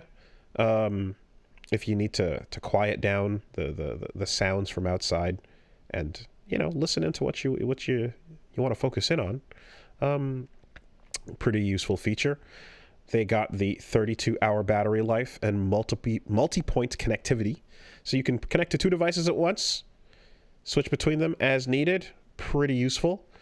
Every device I use needs to have a quick charge function, or I'm just gonna tap out. And absolutely, the Raycon's got quick charge, so you pop them in for 10 minutes and you get 90 minutes of battery off of just that time. It's pretty fast, and all of that starting at half the price as other premium audio brands. So I pop in the everyday earbuds when in particular, like I said, my use case for them is boxing, keeping them in place, not moving, and staying sturdy. I enjoy that, and you can check them out. If they're not to your liking, they got a 30-day happiness guarantee and return policy, no questions asked. So get the wires out of your life. Go to buyraycon.com/superbeast to get 20% off the best-selling everyday earbuds. Brought to you by Raycon. That's buyraycon.com/superbeast. Thank you, Raycon. Thanks, Raycon. This week, the podcast is sponsored by Hero Forge. Hey, Hero Forge. I talked to y'all about it, but Hero Forge... You made yourself a little woolly man. It's awesome. Hero Forge is a very cool way to go and create your own miniatures for tabletop gaming. So you jump onto their site, and just like a create a character in any detailed game, you can put together all the details, change all the colors. There's tons of archetype classes, races, sizes, shapes, hairstyles, everything. And you can build whatever you need. You can customize, or you can build it from some of the set starter places to go with as well. So, if depending on whether you're feeling like a full artist or whether you want to just kind of build it quickly with their templates, you've got stuff to choose. Here is the little Wooly. Let me get the focus right. You'll do it. There it is. Right? Little Woolly monk. Was able to get the dreads in place, the colors in place, everything's there. Looks super rad. Throwing a punch out. I got the little blonde tips there. And even on the bottom, it says Wooly Versus. So, yeah. That is how you can get one of your miniatures printed. And that is painted as is. Let me get my focus back where it needs to be. There we go. Those colors were printed out with it. So... you can definitely get it and paint it yourself, but if you want to print straight to color, you're like, I don't know how to paint nothing, then just didn't have that be part of the process. Really solid quality on the miniature as well. And they also have kit bashing options so that you can go in, grab accessories from any of the different styles of pieces and put them together to build your own. If you want to build a 6-armed god with hands out, Azura style, you can go grab other arms and stick them and kit bash together, and each one can have its own little pieces and shrink and scale up the details as large or as small as you need to. You can change the base so that it's a different textured floor, all of that stuff. You can give yourself a jetpack. You can do whatever you need to. So it's a pretty fun feature for tabletop. In particular, right now as well, they have a cool custom dice campaign that's going on Kickstarter. So if you want to, you can go and make your own custom dice They have a dice maker, and the Kickstarter is going to give you, or you can get in early access on it. You can print a standard sized or XL D20, and you can print regular mini statuette or prototype Ultra HD minis. The dice in particular, you can have cool. You can have your own like customized figure inside the dice. You can see like the details, all the things I just described about printing your figure. That's really cool. You can have that put inside of a D20 as well. So design your own decals, handheld items, outfit for whatever you want to be added to Hero Forge. So custom dice, custom figures. It's a really dope service. Yeah. So the custom dice are currently up at their Kickstarter. Go check out the options. Go to kickstarter.com/projects/heroforge/custom-dice to see all their backing tier options, and you can gear up for your next big tabletop adventure. Don't delay. The Kickstarter ends April 5th. So there's going to be a link in the description for the full place to go. But that is kickstarter.com/projects/heroforge/custom-dice. And you can see all the backing tier options. And yeah, be aware that the Kickstarter is ending on April 5th. Thank you, Hero Forged. Thanks, Hero Forge. Super cool. This week, the podcast is sponsored by Boot.dev. Boot.dev, please help me. I don't know how to do anything, and I'm very stupid, but I like video games. I was talking to some friends that are programmers just this very week. And just this week.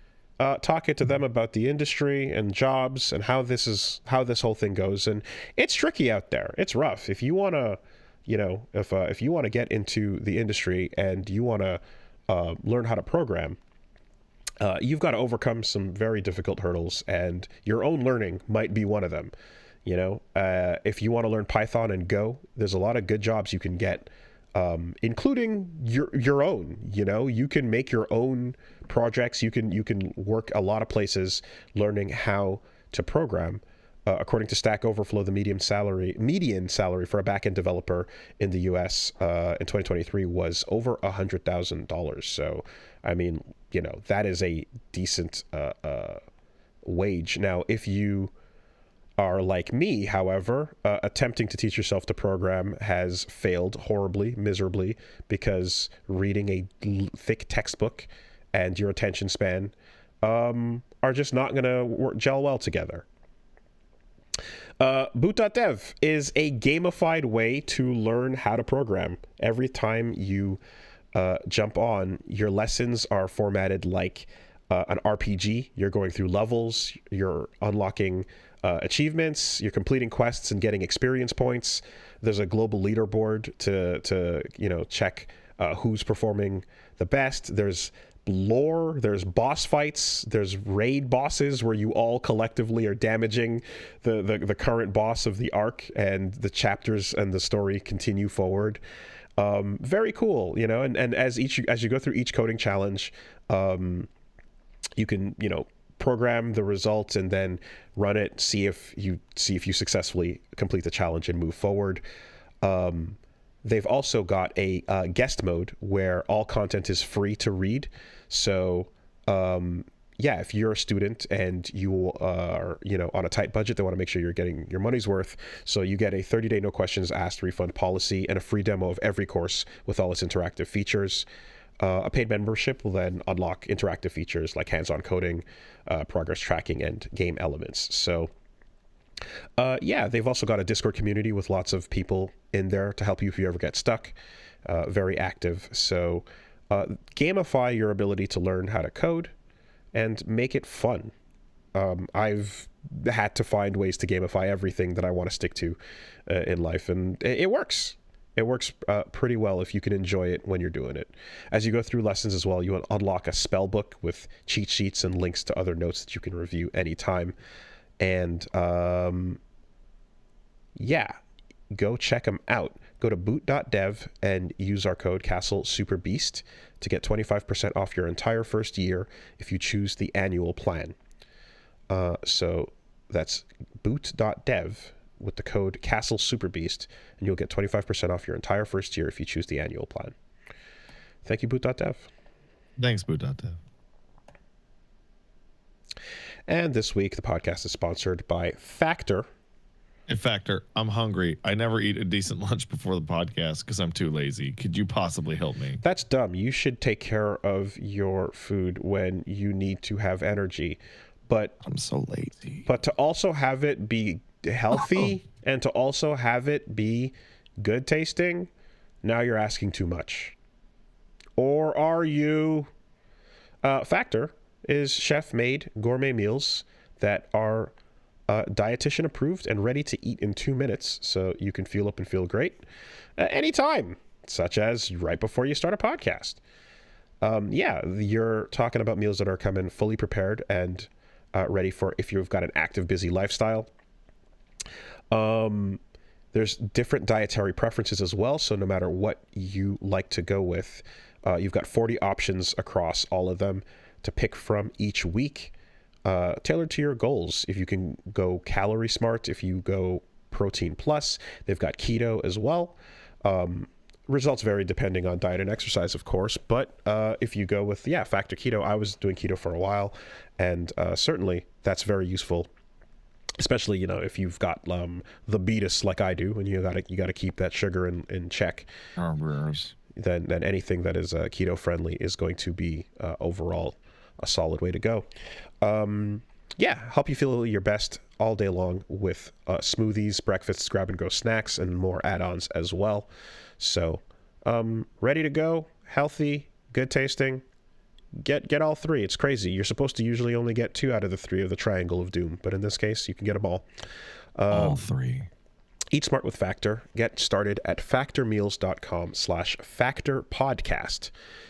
You use the code FACTORPODCAST to get 50% off your first box plus free shipping. That's code FACTORPODCAST at factormeals.com/factorpodcast. And that's 50% off plus free shipping on your first box. Thank you, Factor. Thanks, Factor. Alrighty, how's it going? All right. Well, a couple things have happened with me this week, but I'll start with the one that is the most unexpected by far. So back to playing D&D after a break, back with Jimmy and the wife and the paladin and the fighter, and I put my Yimby stickers up forever. It's up there. So I had a migraine a couple weeks ago, so I was not able to return to D&D because I was in that, so like we were getting ready to go, and Paige asked like, hey, can you read the boy a storybook while we get ready, right? Mm-hmm. I'm like, okay. And so I'm reading the kid the book, like, and then the pokey puppy went over because anything louder would make me like my eyes bug out of my head and like throw up on the ground, like level migraine. Damn. And then she's like, you're not going anywhere. I'm like, no.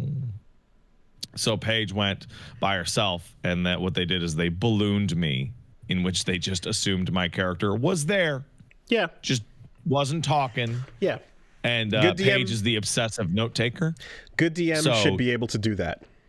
So she just he brought back her obsessive note taking and got me all caught up to speed, and it was no problem, right? So I went back last week, and we sat down and we were having a good session, and Jimmy started to do his shit, which the number one thing was talking over people and interrupting people and constantly needing to make it about himself. And this was something that like came up a long time ago, and I thought this was addressed. Yeah, I thought. And like now it's not just back.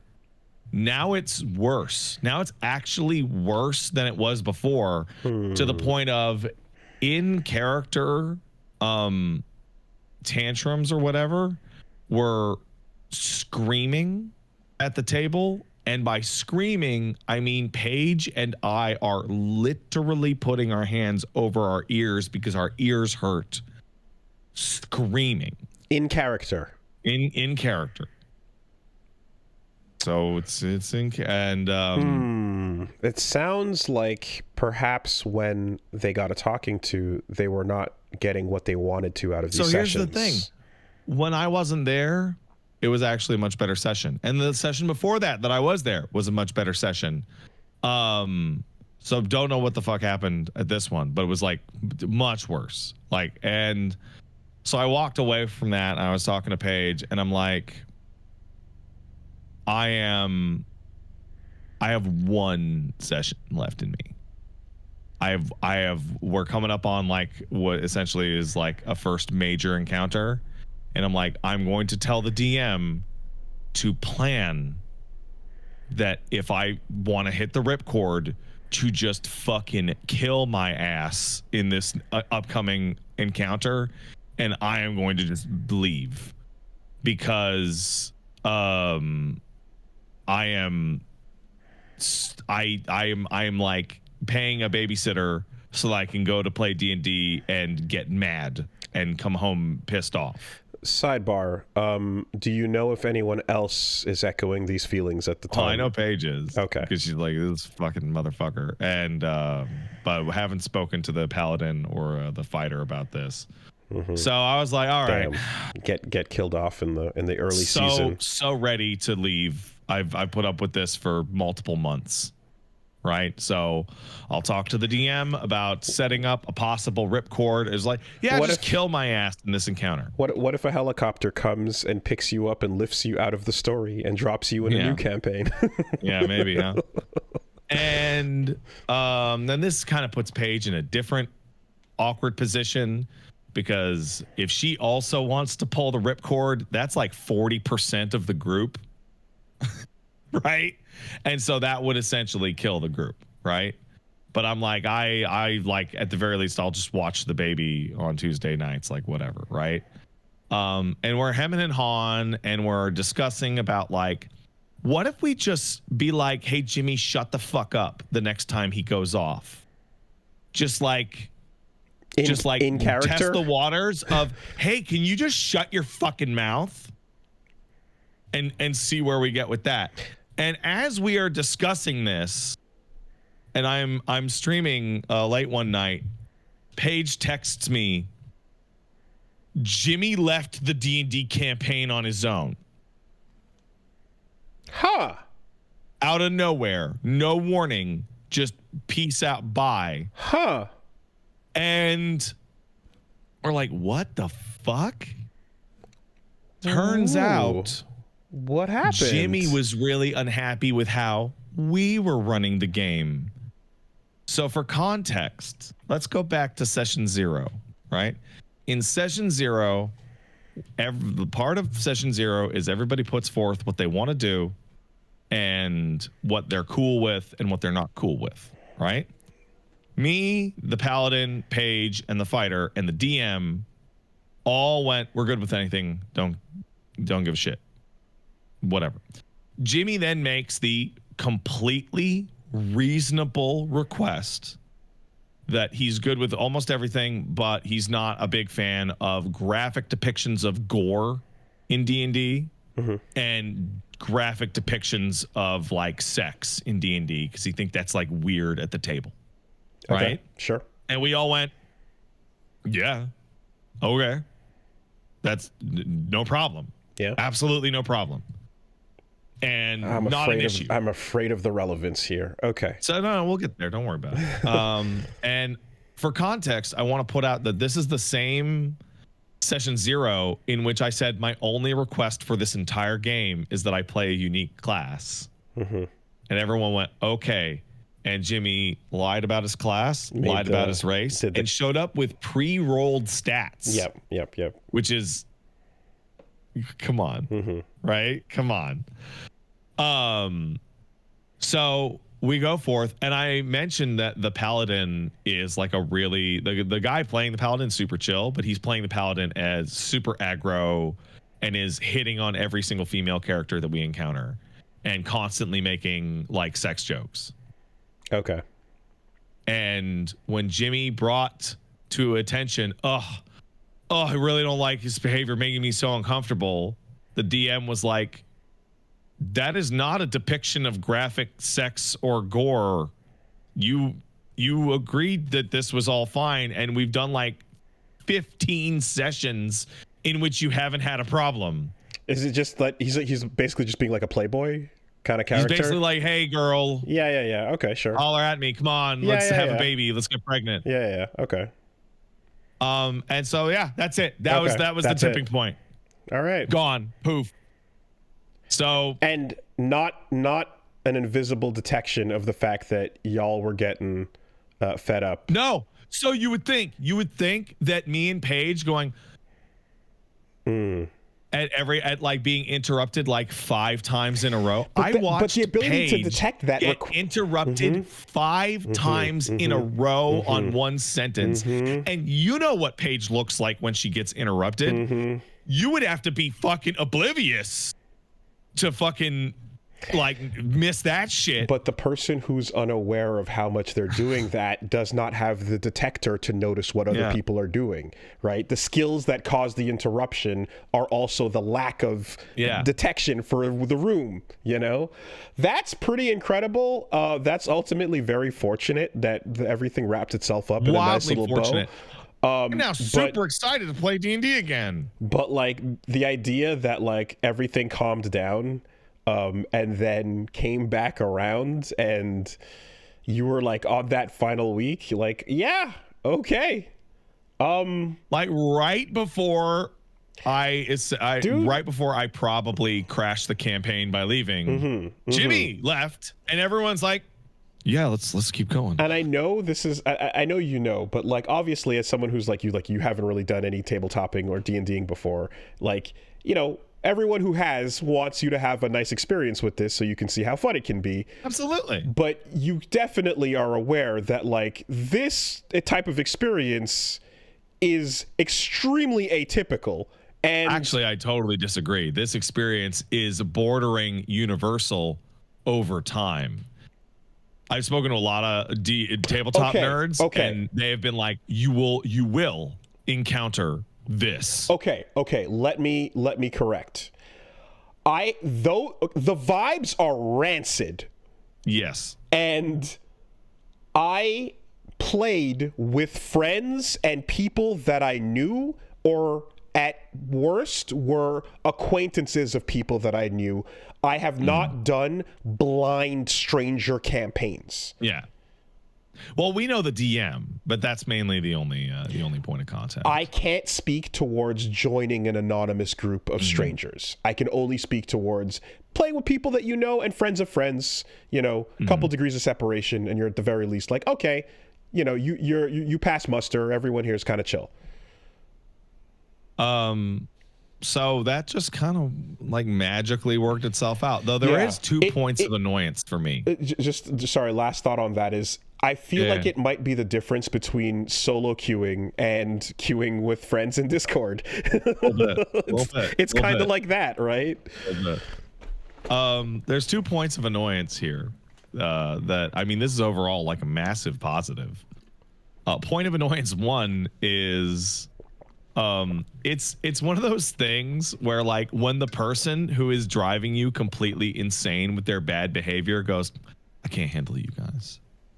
Essentially, like, what? But you though, right? Self-awareness. But the other thing is that like, okay, so here's the sequence of events.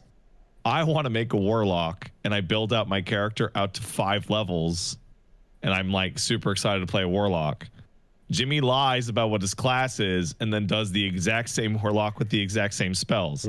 I go through a massive discussion with the DM and then completely retrofit my character into being a cleric and then play the cleric for multiple months. Then Jimmy leaves, and now there is a warlock-shaped hole with all of the skills that I would have had in the campaign empty. because now I'm a cleric. Yeah, was there ever any kind of like what, it's just a coincidence kind of justification, or No, we just never addressed it at all. Just never addressed it. Okay. Because when I ended up changing over to cleric, I had never cast a spell. So, that meant there was absolutely no continuity issues. Okay. Because, you know, you always would you can just imagine, like, if someone else did the exact same thing to you, think about the level of tantrum that you would throw, right? But we don't live in that world where the hypocrisy means anything to you, because, again, if you had any self-awareness, we wouldn't be here to begin with. Like, the problems that this is many steps in to the original domino that is failing, which is your ability to just read the room, pick up, you know, your behavior, and just, you know, also I think, like, even in character, like, I've seen people perform and, you know, RP, like, go all in on that. Anything that might elicit a noise complaint is, like, completely unnecessary, just by virtue of the way you play these games. Oh yeah, I left with a headache. Right? So it's like ridiculous. So obviously you're getting really upset and using the in character to mask that, because you don't have emotional regulation. But, like, that on its own should be reason enough for the room DM or everyone to be like, yo, can we not take it to that volume level, please? That's insane. Yeah. So, hey, everything just worked itself out in a way that was unexpected, and very excited to play D&D, which was scheduled for tonight, except our babysitter got sick, so D&D is now postponed for multiple weeks. Okay, well, damn. But hey, which is the way it goes. Sounds like he took responsibility. Interesting. Huh. All right. That's the most D&D shit ever. Scheduling adults is extremely difficult. It's very tough. Couldn't believe the feeling of, like, oh wow, you know what? People are right. Jimmy did fix it. Yeah, he said he was going to fix it. He said he'd fix it, and then he did. And he fixed it. He took responsibility. He did. All right. So what else has been going on? So I have decided to embark on, I remember when I played Wilds and I came away from that conflicted, and I was like, I fucked around with Monster Hunter GU a little bit. Yeah, you were going back to compare it to the peak. So I'm playing Monster Hunter GU, like, at length. So that game is about 10 years old, give or take. On what? On the Switch. Okay. It's an up port of a 3DS game. And that is the culmination of all the old Monster Hunter shit. Yeah, that's Smash Ultimate, right? Yeah, Smash Ultimate of old Monster Hunter. And it is everything that Monster Hunter is. There are dozens, if not hundreds, of boring ass go kill small monsters or go fucking farm mushrooms and shit. Just tedious, absolute fucking garbage. And the wild streamlining has definitely lost a lot of that stuff. So one of the things that old Monster Hunter games love to do that new Monster Hunter games don't, because they don't bother, is they would send you on some bullshit quest like, go get 10 unique mushrooms. And it's really just an excuse to have you gathering all over the map. But then the 10 unique mushroom quest drops in a monster that you're absolutely not prepared for at all. Okay. Like, hey, can you go get 10 unique mushrooms? Okay, here comes Astalos to fucking harass you and try and murder you while you try and do that. And then you go, oh, fuck, I don't know what that is. That's an Astalos? Jesus. But more than that, I've been playing the Gathering Hub in multiplayer with Chad. I've been streaming it. And I noticed something really, really interesting about the division between your older games and the newer ones. So the time to kill on monsters is about the same between the old games and the new ones. It is about 3 to 5 minutes of a dedicated team beating the monster's ass for a while before they, you know, they bow out. The difference is that monsters are faster and more aggressive in GU in the older games. They don't flinch as easy. They are they're like much faster. They're just harder overall. Are you describing? They're more threatening. They're more aggressive. No, are you describing like the onboarding beginning difficulty? Oh yeah. So I have carded more times in low rank multiplayer in GU than I did the entirety of playing Wilds. Okay. Is this also one of those cases where, because you're playing the final version of like the final chapter, that it's like already tuned for experts? No. Low rank in GU is the same as it was in Gen, and is equivalent to the way it was in 4 and the way it was in Tri and all that. That's just how monsters used to work. Okay. And there's something else going on, and I think I have figured out why monsters seem much less aggressive in Wilds. And that is you've given every weapon in Monster Hunter tons of new moves. Like your moveset in GU is significantly curtailed compared to how it is in World or Rise or Wilds, right? You would never, ever get a great sword true charge slash out on something in GU because they move around too much and they're too fast. And I went and checked, and when monsters got moved to World, their speed and their turning radius and their overall like fastness was turned down. And I believe what's happening is you need to slow the monsters down so that people can use the whole cool move set. Okay. You had those moves, but you just could never pull them off. If you transplanted like the Rise moveset into GU, you would never finish anything because the monster would move or spin or attack or whatever.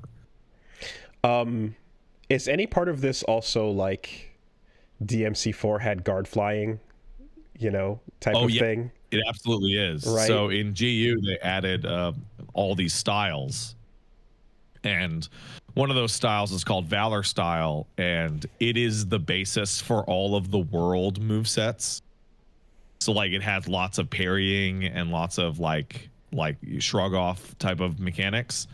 And that game, those monsters cannot deal with it. Like you can see like the prototype world moveset, and you can see how certain monsters just can't handle it. Like originally there were only 4 styles in Generations, which was Guild, Striker, Aerial, and Adept. And then Ultimate added Alchemy and Valor. And Valor is just one of those things that just like a lot of them just can't deal with it. This is a modifier independent of your weapon choice? Yeah, so you pick your weapon, and then you pick one of 6 styles, and then on top of that, you pick Hunter Arts, which are little super moves. So even though you're going back to a smaller move set overall, you have like 6 grooves essentially from CVS2 to fuck around with. Wow. So you could play Greatsword the whole game, and just every hunt move the fucking style around, and it's a very, very, very different gameplay experience. Is it like the same core moves, but then the attributes change? No. Guild style is normal, your normal move set. Then you have Striker style, which is a diminished move set but more super moves. Then you have Aerial, which changes your roll into a jump, and so you're constantly jumping straight up into the air to do aerial attacks. Then Adept is if you dodge and an enemy hitbox hits you while your body is off the ground, you go into like a roadie run and you get moves out of the roadie run. And then Valor is Royal Guard. Okay. And if you Royal Guard enough, you get a second better moveset that drains over time. For every weapon. Wow. And then Alchemy has the smallest moveset of all, but you are constantly building a ticker in the background that just lets you make free items as like a support role. Okay, and so was this one of those features that was like, okay, as of try, they introduced a couple styles? And No, it was just for Generations and Ultimate. Huh, okay. And you play through them, and I'm playing through with a bunch of different weapons and trying out a bunch of different styles, and I go, okay, Valor style became the world longsword style, and Valor style became the Wild's dual swords, and then Striker style became World's sword and shield. And you can basically see that these are all like prototypes and what moves were popular and what moves felt good. Wow. Going forward. Yeah, that's a lot. So if you were to, it's a lot. Yeah, 14 weapons times 6 yeah styles. Yeah, because I was about to say, like, you know, the weapon counts have seemed to always been around the however many, like, low teen numbers, right? But then you have modifiers like that where, well, I mean, I guess a lot of this does really sound like, hey, Alpha 3 double upper. That is exactly what G is. You know, like every single character in a Street Fighter Alpha history, and then they all have 4 isms to pick from. And yeah, this is what this mode is getting, but we're never going to bring all this forward. It's an insane amount of content. Ultimate has 14 weapons with 6 styles each, and has a returning monster cast of 93 large monsters, which is by far the largest roster. So if one weapon had one style that was particularly garbage and didn't work well for it, and pick another one. Yeah, and you didn't get to ever use this moveset, no big deal, because whatever, there's a ton. Yeah. But now when we have one weapon having one moveset, it becomes much more like streamlined, but also you have to make sure that each of those movesets feels useful to the player. So they pick and choose like all the little parts that they liked to carry forward into the base moveset. And they did the same thing with Rise. Rise had wire bug moves, and then they picked and chose the ones that people really liked and carried those forward into Wild. So like for an example, Sword and Shield in GU as normal, it has some slashes, and then has like the horizontal splashes, and it has the shield bash. And you can jump backwards and jump forward and do a big slash, and that's it. That's the total move set. But the Hunter arts, which are essentially supers, have the Shoryuken, which got added to the move set later. It has the series of powerful slashes, which got added to the core move set later. Yeah, I think no matter what genre you're describing, like the core principles are going to be the same, where the less content and options the player has, the tighter everything has to be, the more rigid it has to be, and the more like ultimately like, you know, balanced against itself. Versus this game is wildly unbalanced. Exactly, right? And it doesn't matter if it's unbalanced because there's so much. So it's a buffet. It's not a curated plate. You can go grab any weapon and then pick a style and then go fight one of a billion monsters, and it's like, again, a smorgasbord of, you know, content. So unbalanced is fine. You're never going to get bored with the permutations.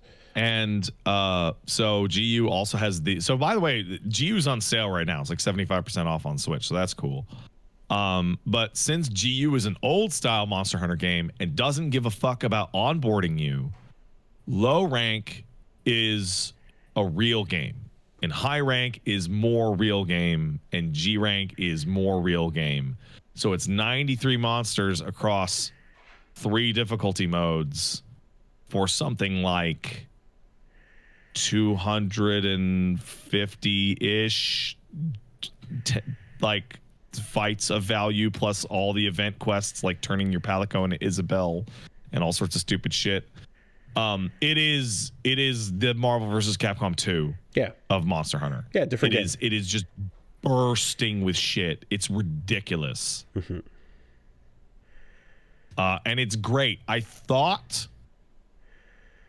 going back would be tougher. I thought like going back to like the old pre-convenience stuff would be much harder than it is. There's only one thing that is brutal. And I mean brutal going back. There are no weapon trees when you go to forge weapons in GU. Okay. the way that it works is you pick a weapon and you go to upgrade, and it goes, you can upgrade it into this or this. And there's no way to like plan out where it would go at all. So you have to load up Kiriniko. I don't think I remember what you're describing about Worlds. Well, no, because you never saw it. Oh, so then I don't know what you're talking about. So then I don't know what you're talking about. You would go to like you use Charge Blade? I use Charge Blade, yeah. So in Monster Hunter World, you'd go to Forge Charge Blade, and it would show you this massive list. It'd go Bareth Charge Blade, Puke Charge Blade, and it would show the list, and then it would show little branching trees, and most of them would be question marks, right? Because you didn't get the parts. But you'd be like, oh, if I want to get a water Charge Blade, I should fight Juratotus, and because that's the start of this tree, right? Or I want the Tigrex Charge Blade. The Tigrex one is here, and then I can work backwards. Oh, I should make the Golem one, then I should make this one, then I should make this one, and then I can make a Tigrex one, right? GU doesn't have that. GU has, do you want to make the weapon? Okay, you made the weapon. Do you want to know what it goes into? Fucking make every single one, every permutation of every single thing, because the trees are all hidden. Oh, you cannot see what goes into what. You can't see it. So what you do is go to kiriniko.com and click on Monster Hunter Generations Ultimate and click on Charge Blade. Yeah, okay. And then you look at the tree that Kiriniko has made for you. It's old Demon Fusion. Because everything before World was, well, you're going to go buy this at the Yodobashi camera, and you're going to pick up the guide right next to it as part of your purchase, because you need the guide to play Monster Hunter.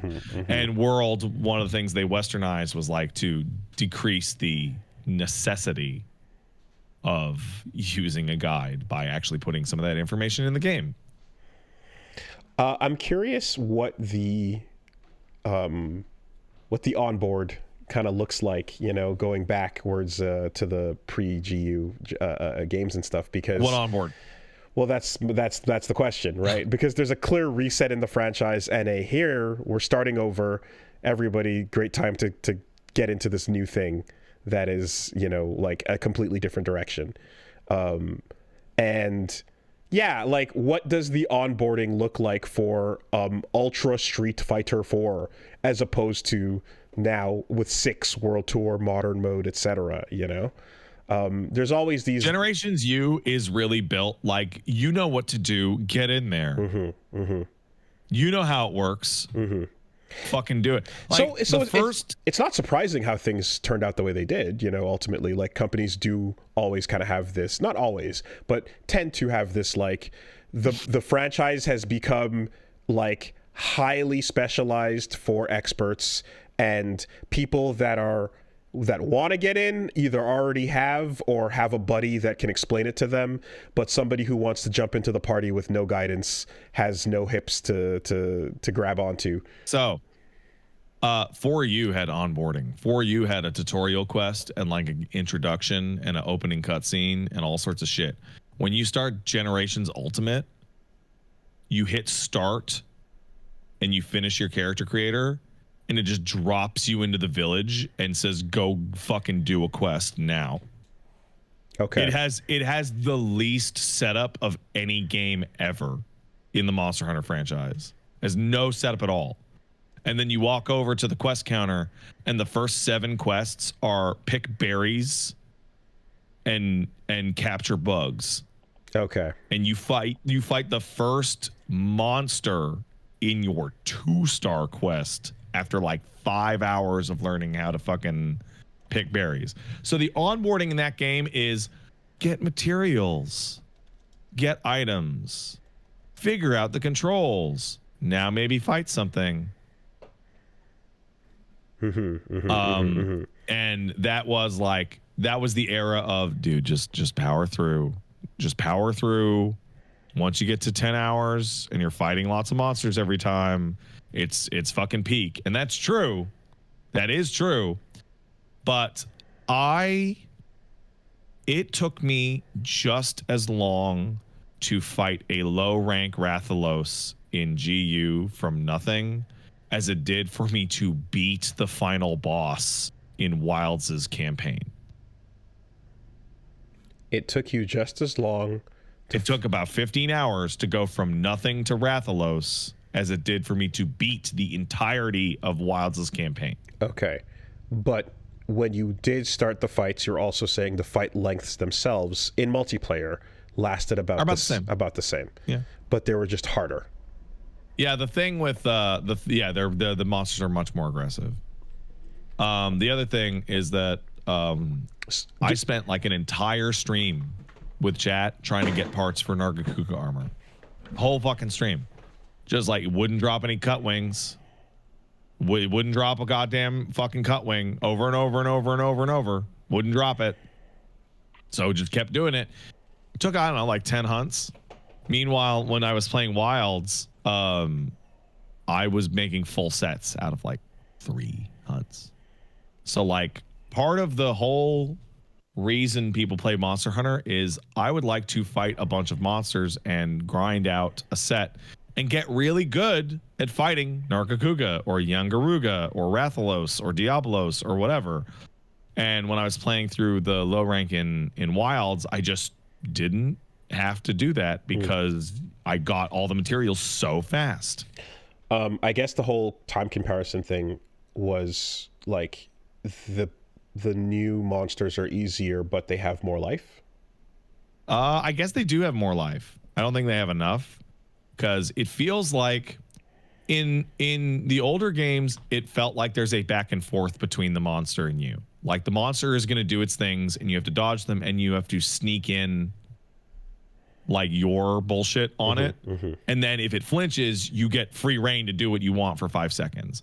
And when the monster lands, you have to be careful of wind pressure. And when the monster stomps, you have to be careful of tremor pressure and all these things. Whereas in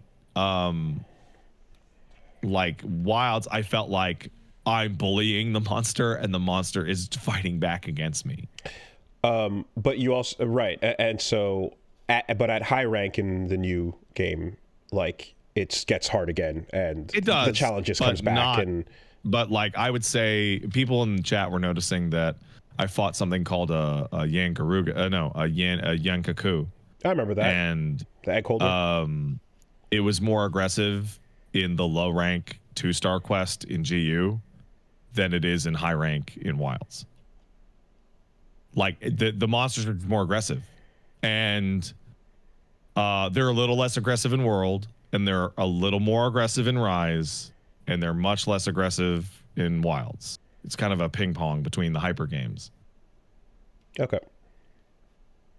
Different chicken. Never mind. What's the one that holds the egg?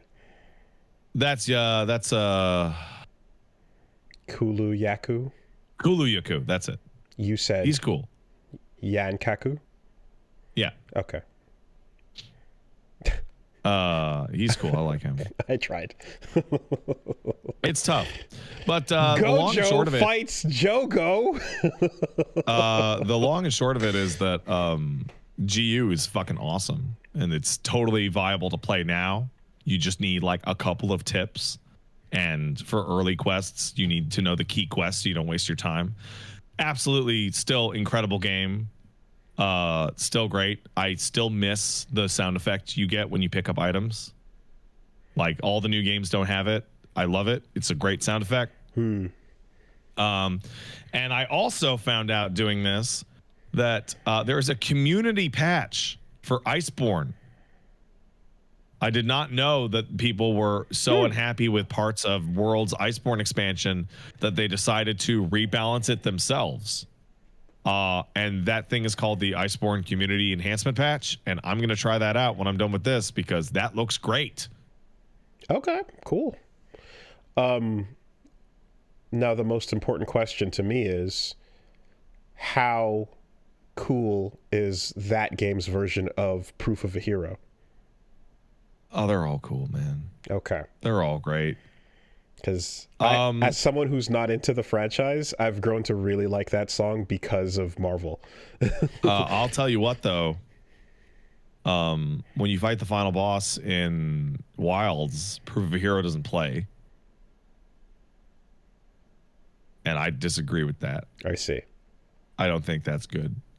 I think that's I think that's wrong to do. I feel like if I my interest point still strongest is drawn probably towards Rise, just because of the dogs, if I ever wanted to see what was up. But interesting little experiment there. Also, I beat Kingdom Come Deliverance 1 last week. That game is great. That game is absolutely excellent. What an incredible game. However,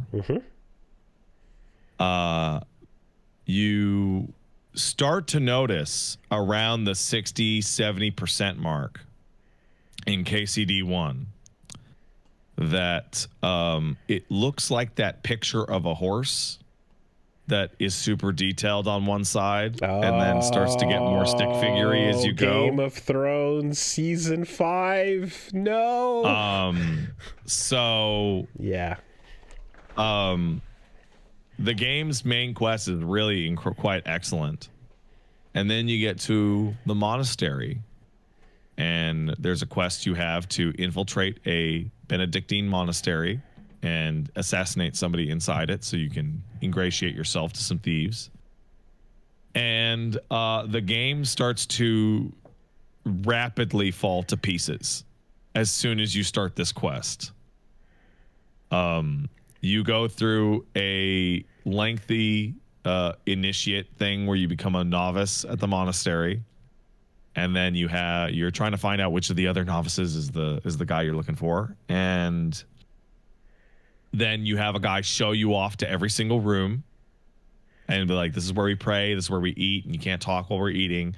And then a bunch of quests about monastery life start to pop up about like, hey, you got to go do the gardening at this time.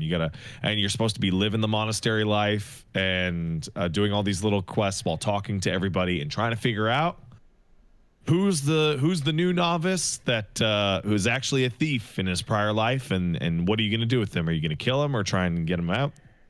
And then they finished the tour, and the first dialogue option is, hey, I have to confess, I'm not here to be a monk. I am actually looking for a thief. And the guy goes, wow, that's crazy. And then on the following dialogue prompt is you going, I know it's you. And you click on it, he goes, you got me.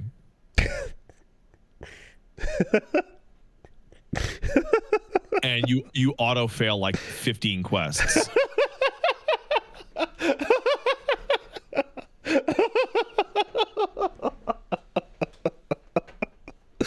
Oh yeah! Wow, yo, that and I was just like, I couldn't fucking believe it. I couldn't fucking believe it. Is that I had done nothing. I had no information. Oh, that's the Skyrim game design principle, isn't it? Oh my god! This is literally just how the trees were like built out.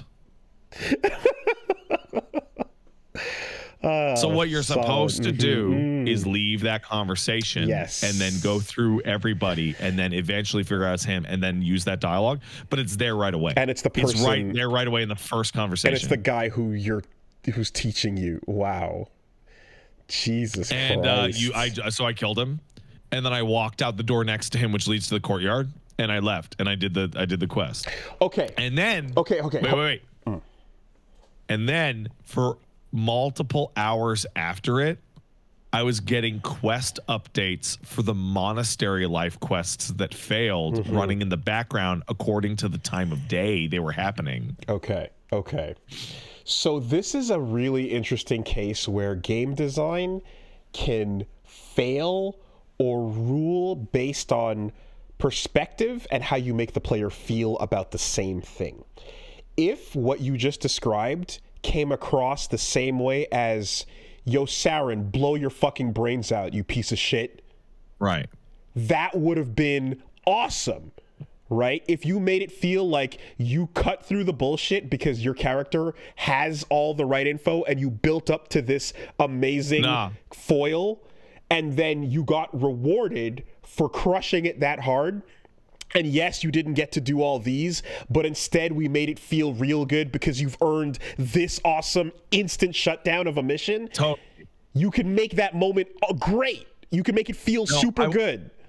I walked into a room. I walked into a locked room murder mystery and walked up to the first guy and said, "Is it you?" And he went, "Yeah." You know, like you make the player feel like they earned something there and get rewarded for it while everything else gets shut down, and you bypass it because essentially you're skipping. You're doing a fucking a level skip. Yeah. And you would think that, oh, is that because I snuck around the monastery and read this or learned that or whatever? No. It's not even a bug. It is a design oversight in allowing the player to accuse them on the first conversation. Okay. Yeah. Just plan for that shit. Make it feel good, you know? So from that moment on, the game's seams started to really show themselves. Ever since that happened, characters would load it. Every character would load into a cutscene A-posing, but then snap into the correct place. Okay. Hop in across the game got much worse overall. Yep. Load times became longer. Just like you could feel the game going, oh, they didn't work as hard on the last third of the game. The directors are chasing a carrot with a Star Wars movie contract over here. They can't be too busy focused on finishing off what they've got in front of them. Now, to be fair, this is a Kickstarter game that was made by a group of complete amateurs. So it's actually astonishing that it is the way it is. Was there a Starbucks cup anywhere in the final chapter? No. But here's what happened. I got to the end of the game. Best season ever! And I got through all the A-posing, and I got through the seams, and I got to the end, and I beat the game, and the ending started to play. And in the ending, you have a dream sequence in which you talk to a character that's passed away, and it's a very emotional thing after you've gone through this whole journey. And the subtitles completely broke. And instead started to play the subtitles for the opening DLC scene of a DLC that never activated on my file. So if anybody knows the Johanka part of Woman's Lot where they're trying to burn her at the stake, that was the subtitle stuff that was popping off in the game's final dream sequence. Oh, somebody else got that bug also. And I was not able to unlock that DLC, so I guess it's just it's not there. Oh my god, dumb QA funsies are not fun when it's the ending. And then my character woke up from that dream. I walked outside and was immediately arrested for no crime. Okay. From being asleep. Okay. Whew, boy. All right, so we kickstarted, and then we sputtered across the finish line. We had to meet those deadlines. The pressure was and this is after 6 years of patches. Yeah. Damn. Okay. So I got out of jail and then went to do the epilogue. And this game has the weirdest, coolest epilogue I have ever seen in a game. You go, hey, you beat the game and you did it. You solved all the problems here. All right. I want you to go attend a meeting. And in this meeting, you're going to sit there as historical figures, because these are all based on historical figures, sit around and discuss the geopolitics of 1403 Bohemian monarchist Europe, like ascension, for like 20 minutes. Okay. Real shit. Like straight up, like, this is what's going on with the king. This is what's going on with the army. Okay. This is how the League of Lords is handling it. Just like straight up, like history textbook geopolitics lecture. Interesting. Okay. And then they go, hey, Henry, would you like to play Kingdom Come Deliverance 2? And Henry goes, I would love to do that. And they go, okay, Henry, we need you to go to this other location that is not on this map so you can have a sequel to this game. Can you go do that? And Henry goes, absolutely. I would love to have a sequel to this game. Okay. Yeah. Get on the boat to the sequel. You say that. And so you and your boy Hans walk down to the stables and get on your horses and slow walk like 5 kilometers to the edge of the map while they shoot the shit the whole time. And I don't mean like a cutscene. Yeah. I mean, you literally get on your horse and slow walk the entire breadth of the map to the edge. Huh. Does it... As you guys gab about where you're going and what's up with you guys and how things turned out. Does it hit like the God of War climb down the mountain? Oh, it's super long. It's super long. Is it good? Yeah, it's great. Okay. It's fucking great. I like that. I like a good denouement. That's cool. Okay. And then you make a little camp and he goes, are you ready to go? And you go, yeah. And then credits roll. And the game and you literally like crest a hill into the sunset. And then the devs went on social media and went, we're going to make a second one. So I started playing the second one, which literally cuts to you cresting that hill over the fucking sunset. Okay. And then seconds later, like it's not even a different scene. It is a cut. Yeah. It is a cut within the same thing. It is taking place 1 second after the end of KCD1. That doesn't happen. That doesn't happen often, but that's really cool. Hell yeah. What they? So I'm playing KCD2. What they should do. And this is a quantum leap forward. This is a Devil May Cry to Devil May Cry 3 level sequel jump. Someone in the chat called it Oblivion 3. And that's exactly how it feels. It looks better. It runs better. It looks and runs better than the first game. In which it looks and runs incredibly. Every interface is adorned with gorgeous, moving, physical objects, as well as historical period piece arts from the 15th century. It is gorgeous top to bottom. The controls have been dramatically improved, etc. And it's just screaming fucking quality. We fixed it. We know how to make a video game now. And we put it all into this. This is what I hear about things like Fear and Hunger and these things where you experience their first foibles into like, okay, we released it, but it barely got out the door, and now we know what to do. Yeah, okay. It has a proper fighting tutorial very beginning. It has a proper sneaking tutorial, and like the first little while of that game is you and your boy Hans just getting into fucking mishaps and, you know, losing all of your shit and being Metroided. Like you start that game at level 15 of 30. And then Henry gets so dramatically injured that it kicks your ass back down to peasantry. And you get full on Metroided. Like you lose your fucking abilities. Same engine and asset quality of no, okay, it's the same engine. It is CryEngine. It is a dramatically higher asset quality. Okay. When I say it looks better, I mean it is a next gen leap up from the first game that also runs like 30% faster. How many years later did it come out? 6.5. Okay. It looks incredible. And it feels way better.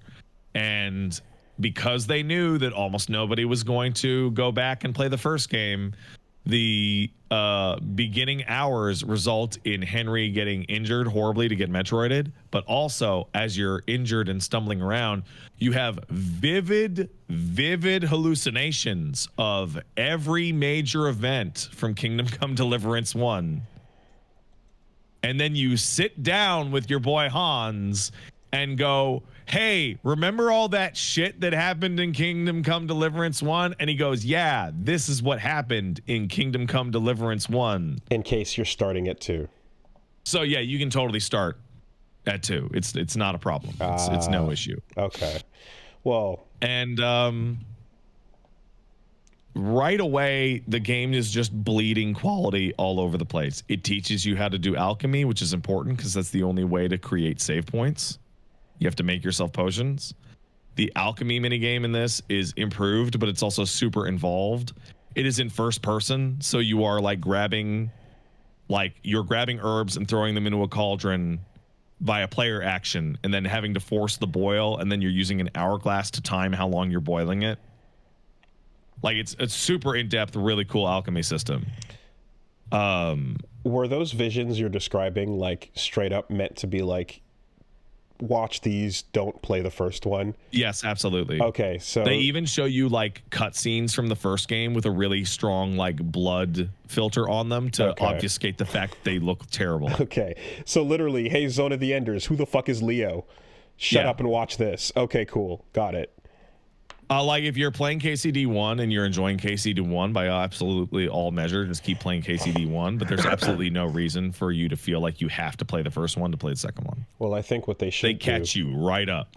They should fix all the problems with Kingdom Come Deliverance 1 and then They did. They released the solution to those problems in KCD2. No, they should do it in the first game, and then they should do it specifically in the first game so that it feels good the whole way through, and they should call it Xtreme Kingdom Come Deliverance. Yeah, except then they would introduce new problems. Like Kiwami. Well, no, because then the game could be called XKCD. Thank you. There's a little math joke in there for you. That's good, Wooly. That's high quality stuff. That's why they pay me the big bucks. So you start KCD2 like broke and peasant once again. And you start off losing literally every single piece of gear other than like a burlap sack. And then the game goes, well, fucking figure it out. Go. So I ended up picking a lot of flowers and learning how to make chamomile tea that I could sell for cash. And then I used that cash to buy enough food to travel north in order to get a job as a blacksmith, at which point I encountered a super in-depth blacksmithing minigame that requires you to heat up pieces of metal evenly and then put it on the on an anvil, and then use right trigger to essentially attack the different parts of the blade that you're making and go along like the whole edge, and then flip it to go along the whole edge again and reheat it if necessary. Now, it sounds like the first game, despite the fact that like there was jank and stuff improved, you were enjoying up until a point, and then it fell apart. Oh, I was still enjoying it. I was just worried that it was going to actually fall apart and die before I got to the end. So there's no guarantees that this new version will keep it up all the way through either, even though it is a market improvement over... You're totally right, which is why I checked. And people were telling me that, oh yeah, definitely the same thing happens. It starts, the further you get in, the more it's... Wait, like, hold on. Nothing you're describing is a guarantee against that. It's a better game so far, but... Wait. It definitely has like a fucking stability trajectory that's the same as the first game, but it starts off more stable and it stays more stable. Okay. Like the basic thing the is drop that isn't as hard. By the end of the game, it never gets as unstable as the first game was when you started. Like the whole graph is so far above that it's like even at its worst, it's not as bad as KCD was as at its best. Okay. Yeah. Also, one of the reasons that I waited to beat KCD 1 and start playing now is that the game is receiving its gigantic. We are cleaning the fucking game up and adding a bunch of features into it on Thursday. I see. Okay. So I played about 5 hours of it, which is not enough for anything untoward or fucky to happen. And the cleanup patch is coming on Thursday. Are you planning to back it, or was it just to see? No, I'm going. Okay. I'm fucking going. It's wild how much. It's really like almost heartwarming to see how much this game improved over the first one. I'm shocked as a Kickstarter game that the first one managed to maintain its stability at all, considering how large of a game it is. Like, we're talking about games the size of like Oblivion and Skyrim, made by a small team who just right up didn't know what they were doing. Did you hit the accidental thing that I showed you, or is that? No. Okay. That's later. Okay. All right, fair enough. But yeah, no, you get to have a lot of fun little interactions right at the beginning of the game where you try and convince your boy Hans, who's a noble, for like 10 minutes. Hey, can you help me work because we're poor? And he's like, no, I'm not gonna fucking do that. Hans is very much like a Johnny character. Like you described, like it's so awesome that Johnny sucks. Hans Capon sucks. He is a drunk, womanizing, do-nothing shithead noble, but he's also your best bro. Right. So he's like constantly negging you and talking down to you because you're not a noble and just not helping you. But he does have your back when it actually really matters. And you can have long walks to the edge of the map having a good conversation with him. Basically, yeah. Okay. Like you're like, hey man, we're broke and we can't pay for our food. Can you help me drag these sacks from the cart over to the cellar so they don't beat us? Oh, and he starts going off about the 3 states of man according to the Catholic Church in 15th century, and now he is a protectaris and he doesn't do labor because that would decrease the value of the nobility in the peasants' eyes and social order would collapse. And you're like, fucking help me carry the fucking sacks, Hans. Are we gonna start talking about the 4 humors? Yes. Yeah. Yes, we are. Blood, bile, phlegm. Like absolutely. Fucking, oh man. Okay. All right. So yeah, this game is it's super cool. It's so slick and it's so fucking interesting. And it's so dedicated to its time period and like trying to render that accurately. It's so fucking cool. And as I'm playing it, I'm like, oh man, Elder Scrolls is so fucking cooked. I don't know, like Bethesda's games have been getting worse. But you're since Skyrim. But like the comparison is like Kickstarter project to like big following versus KCD2 is not a Kickstarter project.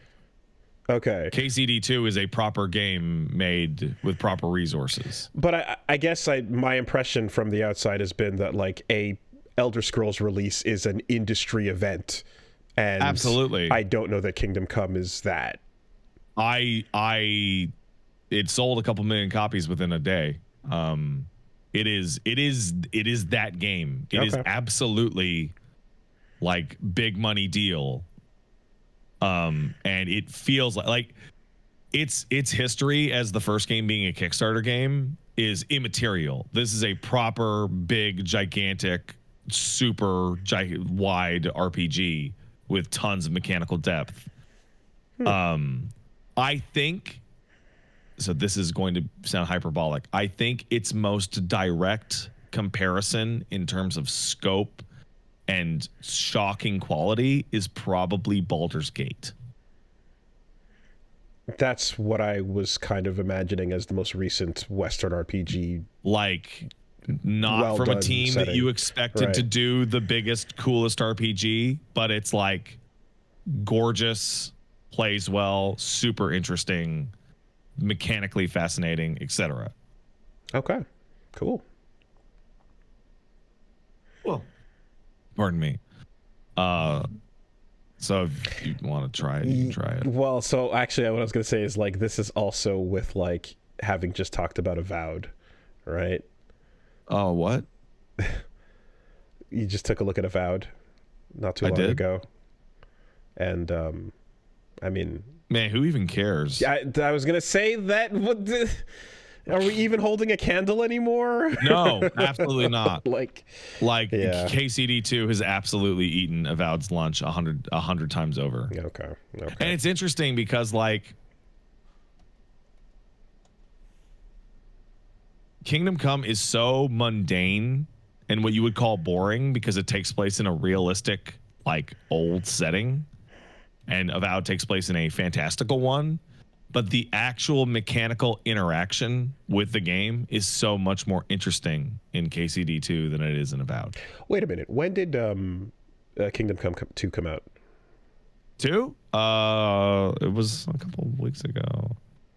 Okay. So they're in there. February 4th. Yeah. Okay. So they're released into the same competing space. It's not. Yeah. Because I was just like, oh, has it been a minute? And anyway, yeah. The lunch eating is apt as they're both being released in the same window.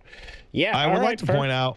Second, I see somebody who really likes Avowed say that's a terrible take. My take is that I don't care anymore. My take is not that Avowed is bad. My take is that I am much more interested in this other thing than I am in that other thing. That's it. My interest does not denote quality, which is, I wish it would, because that'd be awesome as fuck. Maybe if they've rolled out like Furry Rex, then, maybe Avowed can get us back on. Maybe, you know what? Maybe you're right. Maybe you're fucking right. Like as a comparison point, I have spent more time smithing horseshoes in KCD2 than I have playing Avowed. Nice mushroom, shepherd. Wait. Oh, right, because I thought you meant like cock. I thought No, just the mushrooms growing out of your head in Avowed. Because that might also appeal to a lot of people. Well, anyway. Cool. Okay. All right. Right on. That's been it for me this week. If you want to go check out more Monster Hunter GU and Kingdom Come Deliverance too, go down to twitch.tv/PatStaresAt. Okie doke. While you have been talking, hot off the presses, they have been screaming, and so I did double eyeball. But yes, a Devil May Cry a Netflix trailer has dropped. No, you were correct. And so I took a look, and hey, there's some cool stuff happening in that trailer. Looks pretty cool. And you know what? I need to get some water and piss. I'm just gonna go piss and get some water, and then watch that trailer, and then we'll come back and talk about that trailer. Sure. All right. I see some good shit. Yep. BRB.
Yeah, I am. Yeah, that looks like shit. Nah, I'm fine. I'm on board. I'm down. I'm down. First of all, Last Resort. Okay, the music is still doing it. There's a very clear era that we're locking into place and chaining to the franchise. I'm very down. Yeah, I don't know. No. Let's see. No. I don't hate what I saw there. Let's see what happens. What's gonna be weird People are forever. fighting in the comments. They're split down the middle. I don't hate anything I saw there. I'm curious to see how it plays out. The weird part is always just going to be Johnny Young Bosch and I guess the new not Dan Southworth. That is on the ear. That's a Kiefer Sutherland Snake moment. You know, you're just going to be like, I'm so used to this. So why do Agni and Rudra have heads? Yeah, that's true too. But this could be one of those things where, kind of like Castlevania, like, you know, you watch it through and you're like, yo, that was fun, that was charming, I enjoyed it. That's a fun take on the franchise, you know. Admittedly, I went into Castlevania with not a ton of, you know, I guess brand loyalty there. But I did. Castlevania fucking killed it right off the bat. But again, we're just going off of trailer there. I'm like, yeah, that could still end up being a cool series. That could end up being fine. Let's see. Oh, I'm gonna watch it, but I don't have strong hopes.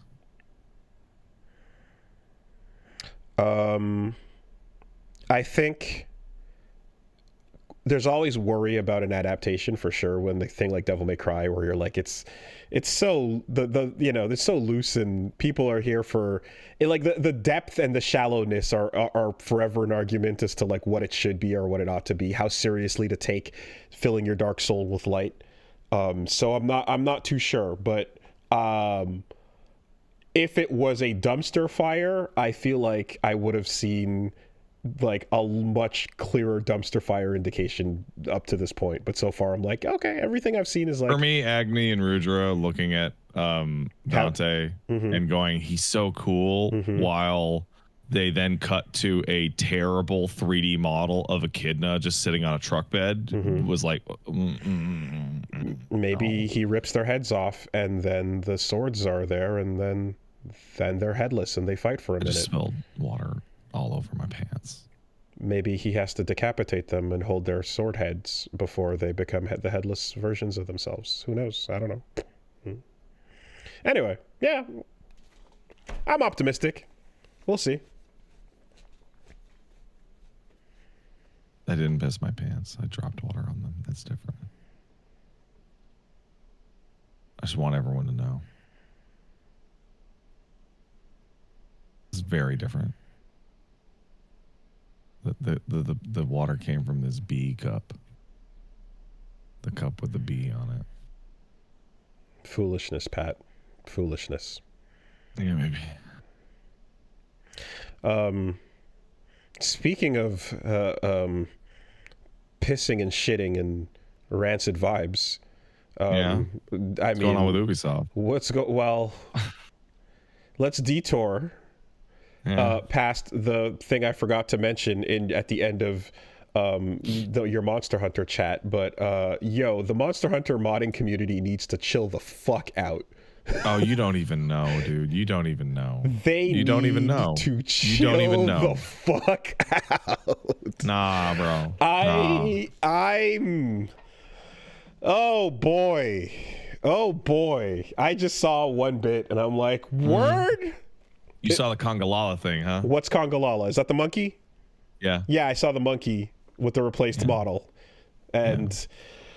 That's what people want. Oh man! If the people want to see it, they're gonna do it. Can we pump the brakes until we figure out what the fuck is going on? No, man. They know exactly what's going on. You don't know what's going on. Maybe the PC release was a mistake. Maybe we needed to stay on the Switch, actually. I think Nintendo had a point. I don't think Nintendo knows what anyone wants. Turns out you can mod human beings into the monkey animation and replace the giant monkey with a person. So yeah, this was always a thing. It's just it happens to be associated with a gross cutscene. Yeah. So, was it Gemma? Is that her name? Yeah, it's Gemma or Little Miss Forge. Depending. Yeah, seems to be the replacement of choice for the cutscene where the big monkey attacks you by turning around and just fart shitting all over. Yeah, that's Congalala, man. That's the stench. All over the stench, the party. You know, if it were like a hazy green, like it's poop, man. He's pooping. If it were a hazy green effect, that would certainly get the point across. It's poop. And all the Harley Quinn comic collectors out there, you know, could get what they needed. He's pooping on you, man. Congalala's always pooped on you. See, you don't know because you didn't play GU. No, you're right. I don't know. I don't know. But I do know that whatever's happening right now, I don't want a part of it at all. I don't want any piece of this. And you know, if you're drawing lines in the sand, you can stay on the brown gross side over there. Yeah, Volvidon does it too, man. Volvidon doesn't do it out of his ass though. He does it out of his fucking skin. It's even weirder there. See, yeah, but like you can't have that be a 1-to-1. Like, anyway.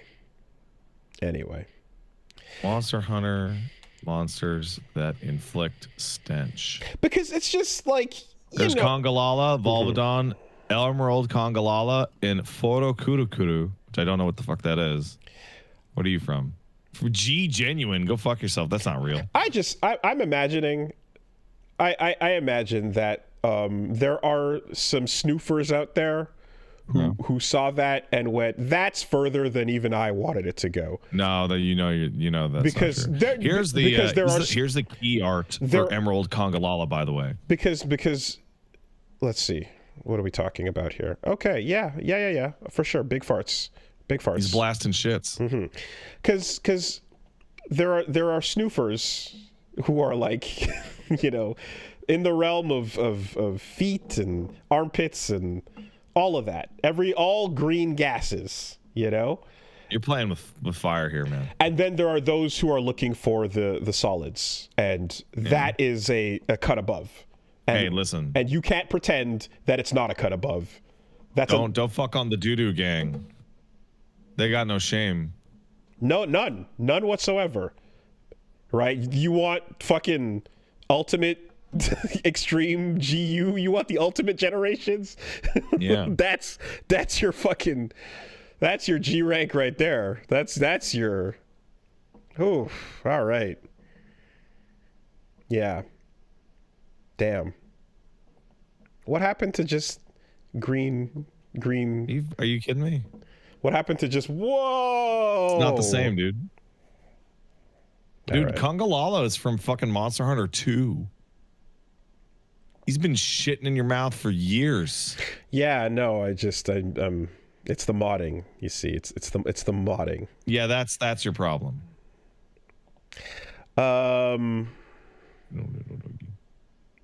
Well, what they ought to do, how about this? Yeah? Maybe instead of modding in Gemma, they should mod in some former Ubisoft executives. Oh, yeah? So that it can be a little bit more accurate, given what we're discovering. Which, is it really discovering? Or is it just waiting on the reveal? Is it not just like, are we not just playing a game of Family Feud, going, and what are Ubisoft up to today? And then behind sex crimes. The answer is sex crimes. Ding! Behind the fucking thing. 100 out of 100 recipients surveys said that Ubisoft is guilty of sex crimes. So allegedly, yeah, I kind of expected, I suppose, that on the way out here, we would mostly be covering just the company issues as it has these, as it possibly gets sold, as license and ownership shit is happening, and as the state of various projects is in disarray. But what we have here today is what's the headline from France 24? Three former Ubisoft executives will be tried for sexist and sexual harassment, racism, homophobia. They tied up an employee, sexually assaulted several others, posted bacon on a Muslim employee's computer, and broadcast porn. So classy. That's where we're at. That's where we're at. So yeah, perhaps modding those folks into the monkey's place, seeing as what's the difference between the level of treatment. I think these things are actually all related, because did you know that it's actually like fairly hard to do a good job at work if you're worried about your boss sexually assaulting you or harassing you religiously or broadcasting porn on your fucking workspace when you're trying to fucking code something? Yeah, if your boss is cartoonishly evil, it might be difficult to get shit done, perhaps. Hey, can you not touch me? I'm trying to make this game not shit. I'd prefer if you didn't tie me up while I'm and draw on my face while I'm trying to work, actually. Hey, do you want to know one of the factors that I'm using to figure out whether or not a game is something you should be excited for? So you know the thing that, like, you know, maybe you've heard something that's exciting about a game, or maybe you've heard nothing exciting about a game. Let's assume you've heard nothing about a game at all, and you're scrolling on your TikTok because you need dank memes. And in between the guy who's working out just the one lat and creating like a William Birkin style shoulder deformity and you can't look away, and the guy who's spraying dog medicine on his hands to make them tougher, and he's on day 400 and he's tearing concrete apart with his hands. His Fist of the Dog Medicine, one of my favorite channels. You're losing me, but in between those two things, there's nothing to lose. It's exactly as I described. I'm just waiting for the comma. In between those, you scroll up and you see a targeted ad for Assassin's Creed Shadows, which is video footage of influencers you've never heard of going, whoa, the kills are so amazing. I can't believe this game. It's so cool. And I'm like, oh, Shadows is cooked. Oh, right. Shadows is so fucking cooked. When I see a video game ad on TikTok, my brain goes, oh, it's fucked. It's done. It's fucking donezo. I didn't see that, but I was my tattoo artist told me about that seeing that campaign you're describing, actually, and how that was going. That's fucking hilarious. Yeah, all right, well, I mean, we're basically just in again Vince McMahon territory at this point. There's not much to say here, but like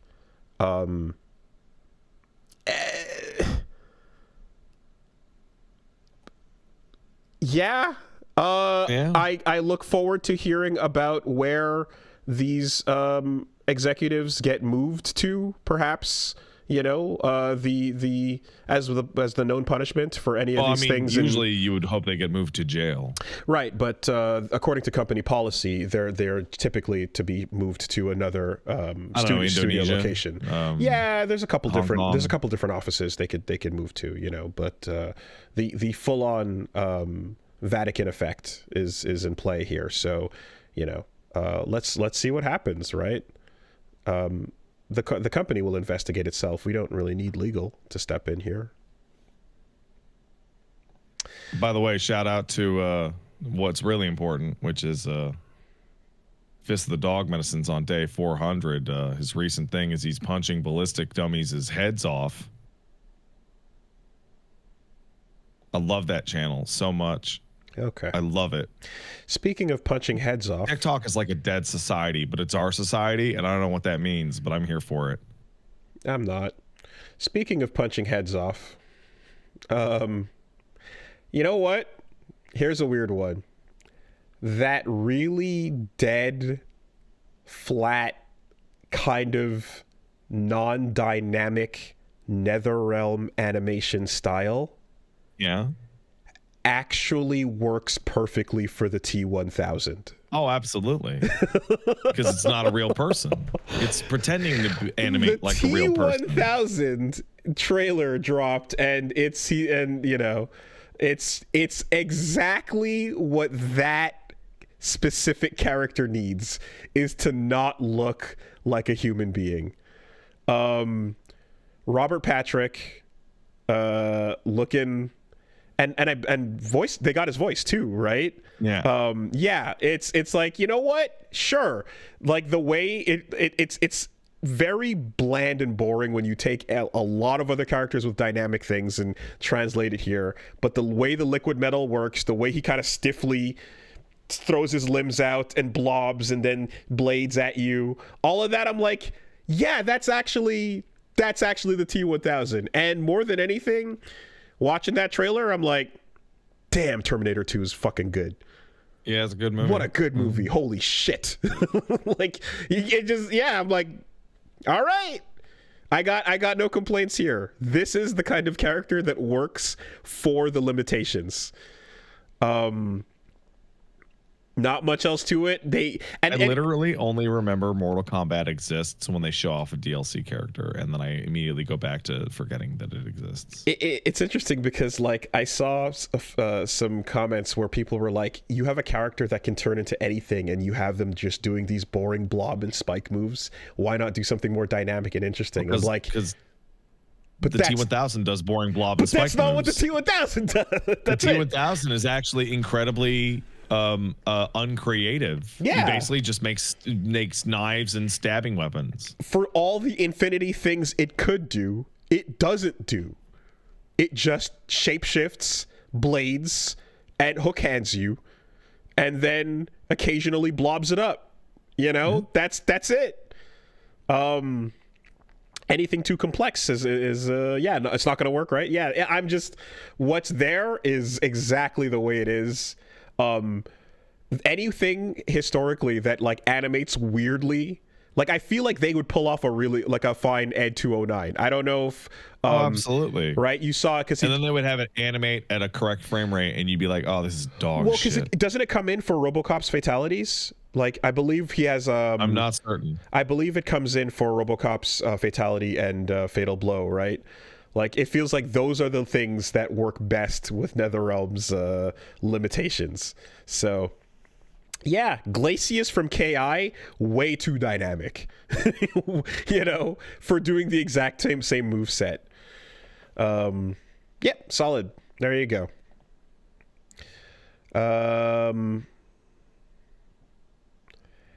Speaking of stiff things that have been forgotten, I imagine you've watched the canceled live-action Powerpuff adaptation. Yeah, they were right to cancel that shit. Throw that in the garbage, man. Yeah, looks pretty bad. Looks pretty cringe. Not great. Just as bad as that script leak said it would be. One thing that I haven't seen anyone bring up, because it's like, yeah, it's rough, and poor Donald Faison Turk is, you know, you're meant for better things. It's unfortunate. I mean, he signed the paper. He did. He did. Nobody held a gun to his head. And I don't know how work is going otherwise. So, you know, But something that I see not being mentioned there is, this is one of those cases where I think 99 times out of 100, a live action Powerpuff Girls adaptation is just a terrible idea. I would say, yeah, that's accurate. I say that's the case. A lot of the time you're imagining various versions, anything from a Dragon Ball Evolution, like what the fuck is that, to we tried to make it accurate, but it just got weirder the more on point it was, because it was never meant to be like this. You get to that Jump Force, you know, style attempt. But this in particular, like Riverdale has taken off as a big WB Archie show and whatnot, and some of that I think works because Archie is much older and less connected to the current generation than I would say Powerpuff is. But even then, Powerpuff is still like pretty old by like standards, just not anywhere near as old as Archie. Yeah. The fact that it says written by Diablo Cody is something that I think not a lot of people necessarily registered what that is. But I don't know who that is, so it wouldn't register with me. And for me, I'm like, this explains the whole thing, because Diablo Cody is scriptwriter of Juno, which is that sort of edge, that like, you know, hamburger phone, teenager, edgy goth girl, not goth girl, edgy mall girl attitude. And dude, that was like 20 years ago, though. Yeah, and here's the thing: I love Juno, right? I'm a fan of Juno. I enjoyed that movie, but the person who wrote that, when they're taking on a script, it's because somebody is giving them the IP to turn it into their version of things, right? It's like handing Gendy the keys to your thing. What happened with that Velma show. Mindy Kaling. Yeah. Right. Yeah. So she was given the Scooby-Doo license and she just turned it into her own weird thing. So some people are like gonna grab the thing and adapt it into, you know, whatever, based on them trying to be like, hey, let's keep it faithful or whatever. So Robert Rodriguez gets the keys to Sin City and says, I want to make this a frame for frame, panel by panel shot of the book, but just with people. Okay, cool. Right. Can I get the right people? Yes. Yeah. All right, good. But here, you don't get a name like Diablo Cody attached unless you're doing what Diablo Cody does and getting her version of any IP, you know? So it never stood a chance because there was never going to be that 1 out of 100 potential possibility. And knowing what the name means when it's attached to a script, it explains exactly why that trailer plays out the way it does. I'm going to have I don't know. You ever like start building a take in your head and you're like, you can't figure out if it's a hot take or a cold take? Like you just, like I have no idea where it is. You have a take. Stop adapting things. Just period. Cook. Just stop. Yeah, cook. The failure rate is out of control. Okay. No. It's like 99 times out of 100. It's a disaster. I'm following you because my version of this was a long time ago. We had a thing on the podcast when we were talking about like, oh, but who should adapt Vagabond and how best would it work as an animated? No one. And maybe there could be and then video games need to become movies because there's a hierarchy of important mediums and these ones are down here, but these ones are the big ones and your medium doesn't matter until you're on the big screen and everyone can see it, right? It doesn't matter if you're a book or a manga or a movie or a comic or a fucking stage play. It doesn't matter because it has to become a movie that Hollywood sees for it to matter, right? The messages have to no, absolutely not. Things can just be what they are. 100%. I am super. I get it. Right? It can work sometimes. It often doesn't. But I think that like in many cases, like even when it does work out, even when you get the weird cases, you get your One Piece, which you know I enjoyed that live action. Wow, slam dunk on that. Right? But I feel like the fact that there's a hierarchy of adaptation in media means that there's a weird like disrespect for source material that often happens that sucks. And I mean, it's really clear why One Piece is good is because Oda had the kill switch on it and he could kibosh the whole project if he was like, I don't like it. Versus Shinichi Watanabe walking away from Cowboy Bebop, right? Or, you know, who knows what's going on with the Avatar bits, but we know that the original team were like, yeah, we're not involved on this anymore. Creative differences. There's always that moment. And here's the thing too, right? I can understand what is the Steelman argument here. Okay, well, not everybody is going to go back and check out the original War of the Worlds. Not everybody... Can I respond to that? Yeah. Okay. Yeah. Sure, but who gives a shit what you're gonna go check out or not? So there's that feeling of like, oh, there's gold in this source material that needs to be brought to everyone, and if it's done really well, then there can be a whole new market for this thing and a whole new audience, and it can be relevant again. Let's see Lord of the Rings. Peter Jackson brings that from this legendary book series into a legendary film series. Boy, that could have been terrible. Oh my God, that could have been the worst. It could have been the Hobbit series, you know, but like after an extremely insanely high effort and budget and everything over the years, one of these massive projects, it's like, oh yeah, okay, they brought Lord of the Rings into the forefront and now it's this massive thing. So if you're the license holder, IP holder, franchise holder, then you want that to happen, right? You want to turn your $1 million franchise into a $1 billion franchise. So that's always going to be the driving factor here. But aside from that, I guess just as people who are like fans of the things or consumers of it in a way, that miss rate is so high, and it's real fucking high. And again, the weird disrespect that comes from like, oh, this thing doesn't matter until it becomes that, fucking sucks, and I wish that would go away. So by the way, I want to raise up my hand here as something really clear. Somebody pointed out Fallout, which I actually really like the Fallout TV show, and we all know Paige loves the Fallout TV show. Stuff like the Fallout TV show is not an adaptation. It's a TV show that takes place in an existing fiction. Right. When I say stop adapting things, I mean shit like fucking Game of Thrones. Is everyone happy how that fucking turned out? Is everyone having a great fucking time with how Game of Thrones turned out? And ultimately, here's the thing. It works out sometimes, and sometimes it works out great. How many Berserk fucking shows do we need? Woof. Arf, barf, bark. However, then there's that one episode of Last of Us that fucking won every award because it's incredible. Yeah. Right? That can happen sometimes too. It's not that. And see, Last of Us is such a great example because, like, hey, these games that want to be movies became movies. They did it. The stepping stone to what you actually wanted to do in the first place is complete. Congrats. And if Game of Thrones didn't fucking get shit up by D&D, and if they didn't get distracted by the riding high on their own supply, getting famous, and your headphone plugged out, there we go, you're back.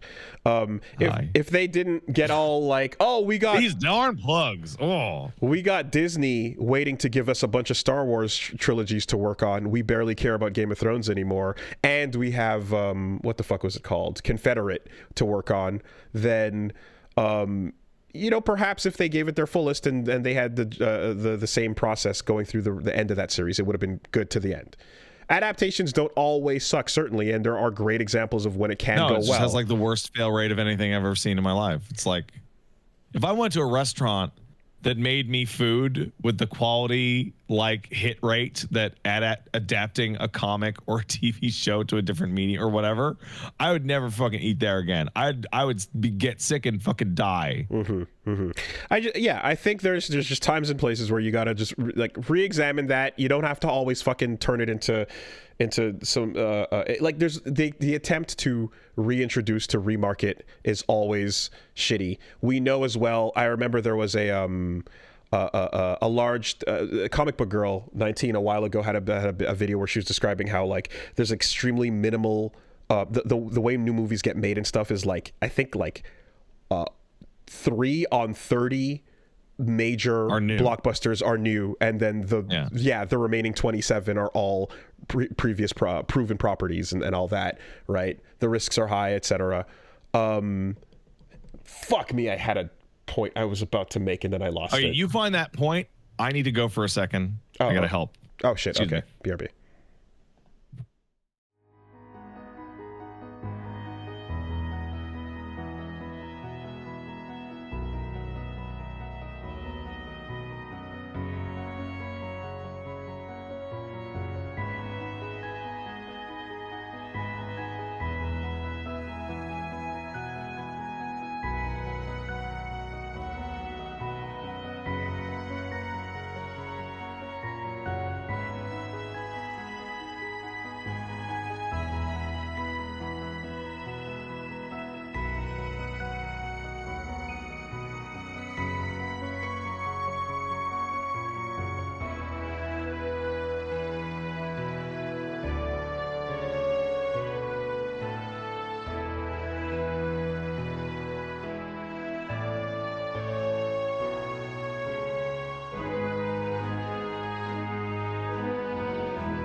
Okay.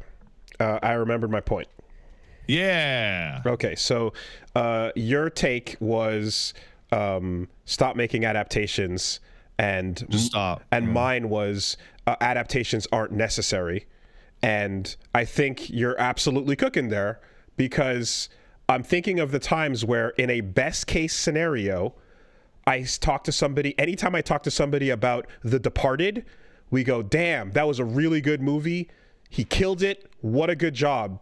And then the end of the conversation is, hey, you know what else is good? Infernal Affairs. That's a good movie. You should go watch it. Go watch it. Yeah. There's a whole trilogy. They're fucking solid, right? And then, in the worst case scenario, you have the shit that pisses me the fuck off, which is Spike Lee presents Old Boy, where it's the same medium, it's the exact same thing that already exists, and the only reason it's being adapted is because audiences are being weird about subtitles and too many Korean people, I guess. It's just fucking, like it's a completely unnecessary. I can do you one better. Re-release. I can do you one better as worst case scenario. Worst case scenario is going to the movie and watching your movie and going, oh my God, that's terrible. Why do people even like The Last Airbender? Oh my God. I guess there's that. This is bad that it makes you look down on the original in derision. This is the thing that everyone's been telling me has been so great all this time. Jeez. Oh shit, this is fucking terrible. Yeah. It's just fucking annoying, man. Like, yeah, I saw Death Note. Oh, that movie's god awful. I mean, I'm still more annoyed by my example because it's 1-to-1. It's not even a different medium. Yeah. You just made it for no reason. I like, whatever. Time has moved on, and we've hit a point where, things like Parasite and shit have blown up, and the audiences are much more like Netflix oriented. So people aren't afraid of subtitles, and they're not diving for cover when words pop up at the bottom of the screen. But that fucking Spike Lee shit is just the stupidest, man. Anyway, so yeah, I understand, and I have I completely have had that thought, adjacent, and I'm right there. I always wondered what the deal with Americans and subtitles is. Genuinely. I was like, why are subtitles in foreign films so wildly hated? Reading what the fuck is up with that? Reading a lot and not looking at the thing it's that 50% of Americans can't read. That's what I'm saying. Reading. Yes. They just can't. Reading's hard. It's distracting. It's taking away from the talking and the easier things going on. No. Can't. I don't mean distracting. I don't mean is not good. I mean can't. I've heard this before, and it's like it's a struggle to take the time to quickly go through that. You can, but you don't have the time to by the time the next line pops up. That's not what I'm telling you. This is a dogs can't talk situation. I'm talking functional illiteracy is 45%. I don't believe you. Okay, yeah.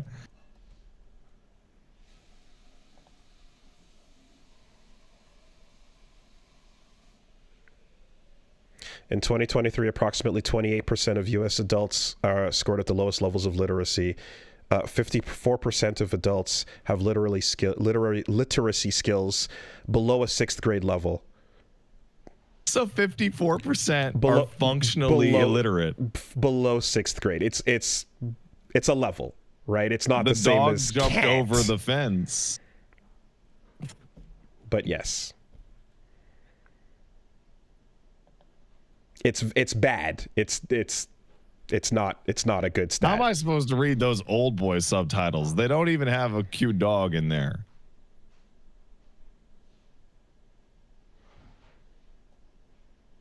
Thank you, Spike Lee.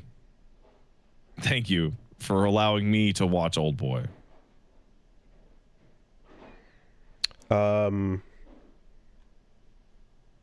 Anyway.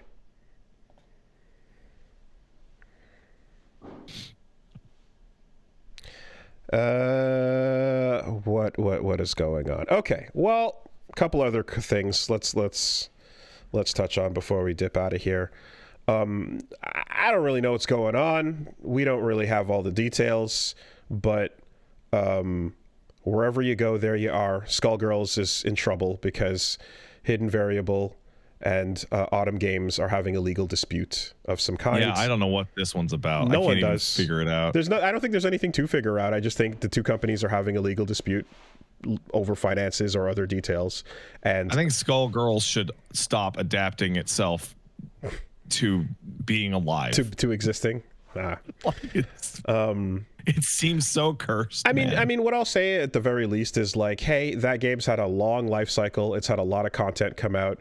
Unexpectedly, it continued when Autumn Games and Hidden Variable like pushed past the natural life cycle end and resurrected it, working on a bunch of stuff for the mobile game and then retroactively making that content new for the main game was more than anyone that's a fan of Skullgirls expected. So I think they also likely were aware, they're like, there's not really going to be a Skullgirls 2. So if we have any ideas or anything we want to do, we got to do it here and now while it exists, because this is a, you know, this is a one-time thing.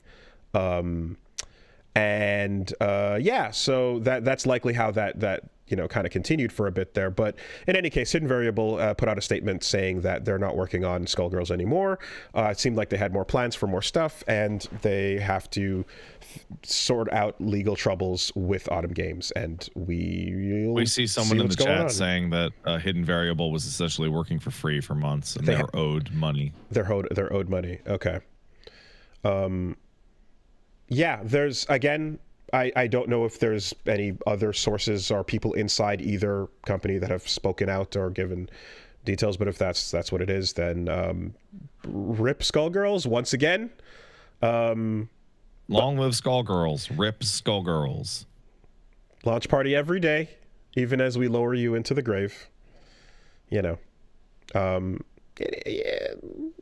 That thing lasted, man. I don't think anyone can complain, you know? That thing lasted longer than anyone. I don't know, man. Most games like this just come out and then they're out.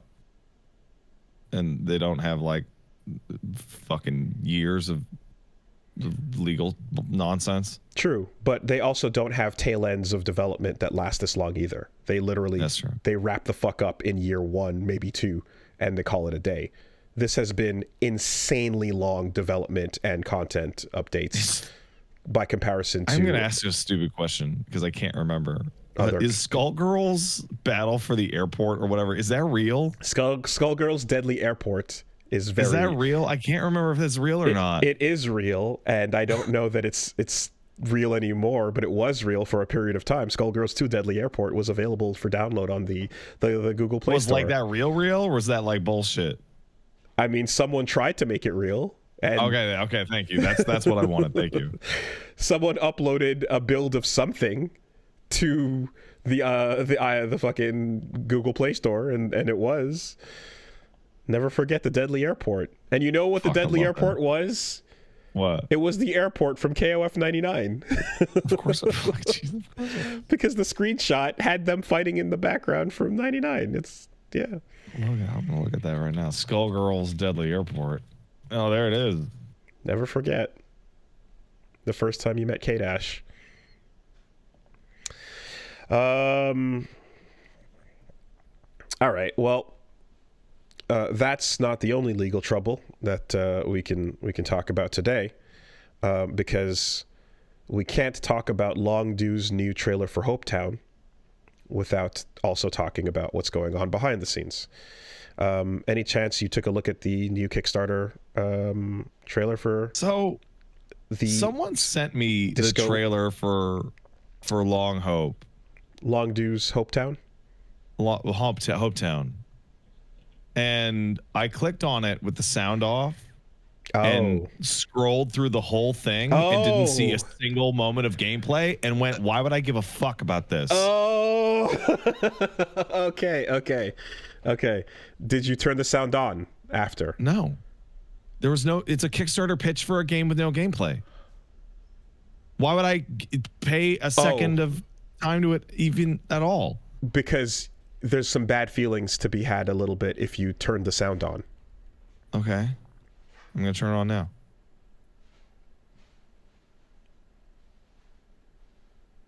Okay, what about it? It's just that Lenval Brown is over there working on the project. Oh, he's the disco narrator. Man, he looks exactly what I thought he was going to look like. Yeah. That is exactly who I thought the disco narrator would look like. So it's just one of those bits where I'm like, damn, I really like the disco narrator. Lenval Brown did a really awesome job. And, you know, if there's weirdness about this project that we need to keep an eye on, that's one of those things where I'm like, I really like him and the job he did. And you know, yeah, that's it. So. Okay, well, if it's going to be a Kickstarter, show me a prototype. Yeah, no, none of those are. Isn't that like a mandatory requirement of Kickstarter now? It's not. It's not. But look, I'm just saying. It's my mandatory requirement. I'm saying because you said I started it muted, I was like, oh, that's funny. That means you didn't hear the narrator, which when I heard it, I was like, fuck, he's so good. Damn. You know? That's it. That's all I'm trying to say. So it's not much to that. But anyway, so yeah, there's a whole lot of up in the air with a lot of the Disco Elysium successors, and quite frankly, we've only seen gameplay off of Night Shift XXX, I believe, right? Yeah, that's the only one. The rest have just been ranging from ideas to concepts to manifestos, burning on fire, hammer and sickle. But no Kickstarters will ever get a single second look from Pat until Silk Song releases. Interesting. That is a line in the sand to draw. And that is this line in the sand I am drawing now. That is not unreasonable. However, I would stipulate it to video games. Oh yeah. Because there are unrelated Kickstarters for other unrelated things. Yeah. But sure, you know, that's fair. That's fair. I wish we threw that in place back in the Ghost Song era. Oh know? Boy, wouldn't that have been nice? Anyway, that would have been nice. But yes, so no, it's just that you know, if we always, for your reference point, always go back to the Disco Elysium successor meme. Where everything exploded from Zaum into the 5 various factions: the Kender revivalists, the Zaum extants, the Disco apostles, the Kurvitz loyalists, and the New Elysians. I mean, I gotta be blunt. If we're gonna continue on like the schism of Marxism fucking political analogy here, none of these games are gonna come out and people are just gonna go, man, Disco was so great, wasn't it? It's a special thing. It went out the way it lived. It went out disco. Blaze of glory. I don't think we'll ever get anything like it, but I think we're gonna see stuff that attempts, and I think something will release. But I think it's not going to be 5 things. And I think what we do get won't hold that full torch. I think one of these 5 will release. And it'll be as you describe. It'll be like, wow, that was pretty good. What's interesting... Wasn't as fucking good as Disco Elysium. Well, what's interesting is that the speed of prototyping is perhaps up to like, well, did the programmers go over to dark math? Well, then they have their Night Shift build up and running faster than the writers at Summer Eternal or the moneylenders at Zaum, you know? But in any case, though, all that to say that, like, yeah, there's the Kickstarter project, and I remember that because I do remember when I was also hearing similar a little bit before this about how Argo Tulik was one of the writers on the original Disco Elysium and was being sued because there were legal threats coming from Zaum and Longdue about stopping him from working at all on anything due to non-compete overreaching contracts and shit like that. There's a whole complex thing to it. I know that at some point it seemed like shit was getting pretty dire, but the explosion into all these different companies and projects has led to a very hard to follow series of factions. My understanding is that Zaum is basically anyone that was creative that was instrumental on what Disco became is no longer there. It's just the license holder of the Disco franchise, which will then be given out to whatever Amazon shows or whatever they want to do with that IP, because they have it. That's where it goes. And then one of the I guess what Disco would describe as the money lenders, one of the producer financial folks that came in that weren't involved creatively, I believe is from Longdue, that is then trying to shut down legally the writers and some of the folks that are working over at Dark Math and let me get the other, and Summer Eternal. Well, hey, do you know how I feel right now? Mm-hmm. I feel like that guy sitting underneath that person's wall of text going, man, I'm not going to read all that. So good for you. Or I'm sorry that happened. I totally like that's where I'm at with the division of the Zaum legal shenanigans, where I'm just like, I'm fucking and great I am, or not. But here also, I am hyper glossing and summarizing from the farthest zoom out ever on this. I am not going nitty gritty on it because I've seen the people going into the nitty gritty, and I'm like, oh my god, I can't follow. So fucking ridiculous. It's so ridiculous. But I'm just bringing this up because the trailer dropped before we started recording today, and all I know is there's the 5, there's Zaum. No one that's left there is anyone that was creative on Disco. There's XXX Night Shift from Dark Math. Part of these Zaum team involved there, not 100% sure on the creative involvement side or so. Longdue, as I just explained, currently suing some former Disco staff. Fucking sucks. Then Summer Eternal are the ones who wrote that insane, burning, powerful manifesto that is words on a screen. And I think that as long as what they put out is words on a screen, then they are ready. My fucking the feeling in my fucking chest every time this comes up is like, wow, that's crazy. Yeah. look, I mean, listen, as someone who has over these decade plus years doing the shit we do, I've talked about it with every time we watch an award show. I've talked about it with reacting to trailers and with anything. I don't want to be cynical, irony-pilled. I don't want to be just fucking dead inside. No, it sucks out here. It's not great, and I refuse to live my life that way. So until proven otherwise, hey man, I hope Devil May Cry is cool. But also the problem with cynical irony pilled, right, is that the way I became cynical irony pilled is that I used to be actively hopeful all the time. Mm-hmm. Mm-hmm. Which leads to getting burned constantly. That's bad. No, don't do that. And I think they're, is there a difference between being optimistic and huffing copium? Who knows? Events will later bear out whether or not you were optimistic or coping. I suppose so. And you know what? Someone who's irony poisoned can say that you're huffing copium, right? Yeah. But and irony pilled shithead over here, I can huff copium too. Sometimes I want the cope. Yeah, for sure. Virtua Fighter 6. Game of the year all year, every year. Shut up. That's not cope. That's reality. I don't need to huff cope on VF6. But here's what I do know, right? I just have opinions on things that happen.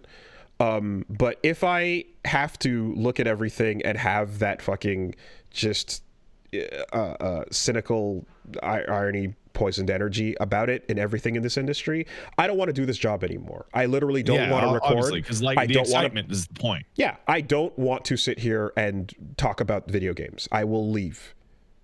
So you will look at video games. You will go goodbye. At the very least, in front of a microphone. You know. So I keep my attitude that allows me to keep doing this. It's literally on or off for me in that regard. Oh, totally. I think this situation's somewhat different though, because this situation is 5 separate teams going, I'm gonna do it, and you go, okay, so do it then, and they go, I'm gonna. No. I'm starting zoomed out on my own brain here to say that, like, I know that I could be super wrong on what I'm calling out, and do what exactly? Look to the skies, look for my fucking drone shows. But no, the point is that in looking at that Disco Elysium, which is to me one of the most important games I've ever played, like, Agreed.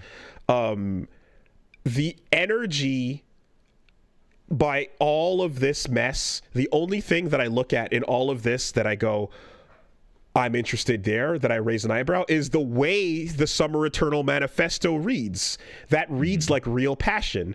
But as we all know, passion on its own doesn't lead to anything.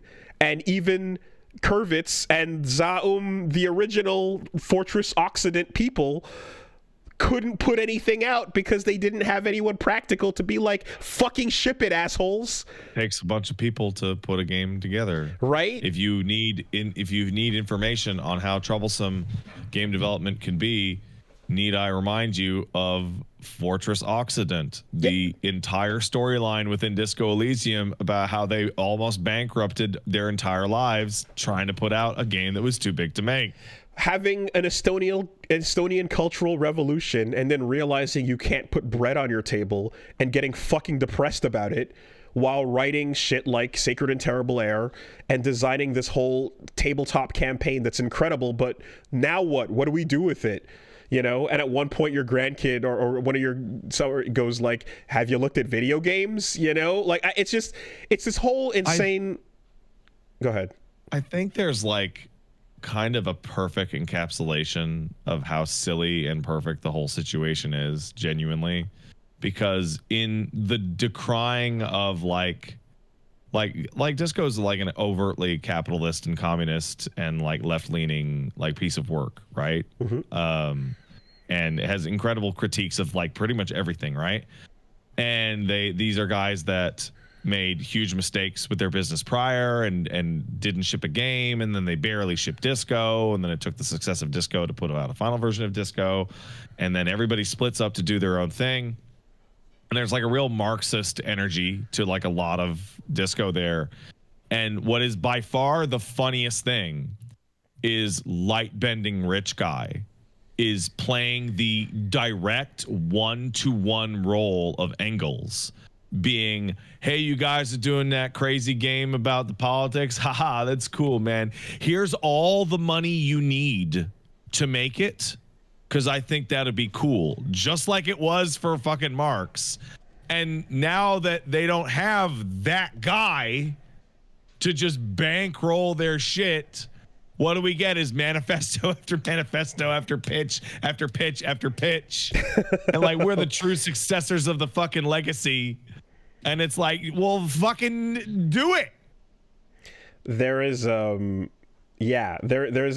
a Sacred and Terrible Air has an even more on point Engels character reference, and I would also argue through him they bring out the thesis statement of the entire like Disco universe, really. It's quite interesting, and if you ever get a chance at Sacred and Terrible Air, it's fucking cool. Though, you know, it might come across as impenetrable at times. But all this to say, I feel as if this is a case with Disco Elysium where you get to just say, don't be sad because it's gone, be happy that it happened, right? Yeah. It was in and of itself too real to exist into the future. It had to implode. It couldn't ever continue as it was. And when you get that real, and you get, and especially in the conditions it was made in, there's no way that anyone who has never seen success like that gets a whiff of that and then doesn't just let it go to their brains. It's always going to get corrupted and destroyed. But while the Summer Eternal words are the only things here that like inspire some real passion, you can tell that they were typed with single-digit fingers. You can tell that they were all capsed, right? They were forcefully writing and bleeding as I write. None of that means it's going to exist. But The energy and passion is there, and it seems to be coming from the place that when disco was at its most angry, and one could argue self-righteous, it sounded like the Summer Eternal manifesto. Yeah, absolutely. And to that end, if that manifests into anything, I will be most interested in seeing what and how. Do you know what it's going to manifest into? A visual novel with no graphics whatsoever. It's going to manifest into a series of dev updates, each containing a manifesto that will eventually not come out. And then someone on the team will then give an interview about, man, it was going to be something really special. And you can really feel how special it was going to be if you go and read our manifestos. And maybe we'll find out how someone else on the team felt about race. Yeah. And then things would start to get muddled and, oh no. Nah, man. This fucking mess is just, it had to go down this way, right? It just had to happen.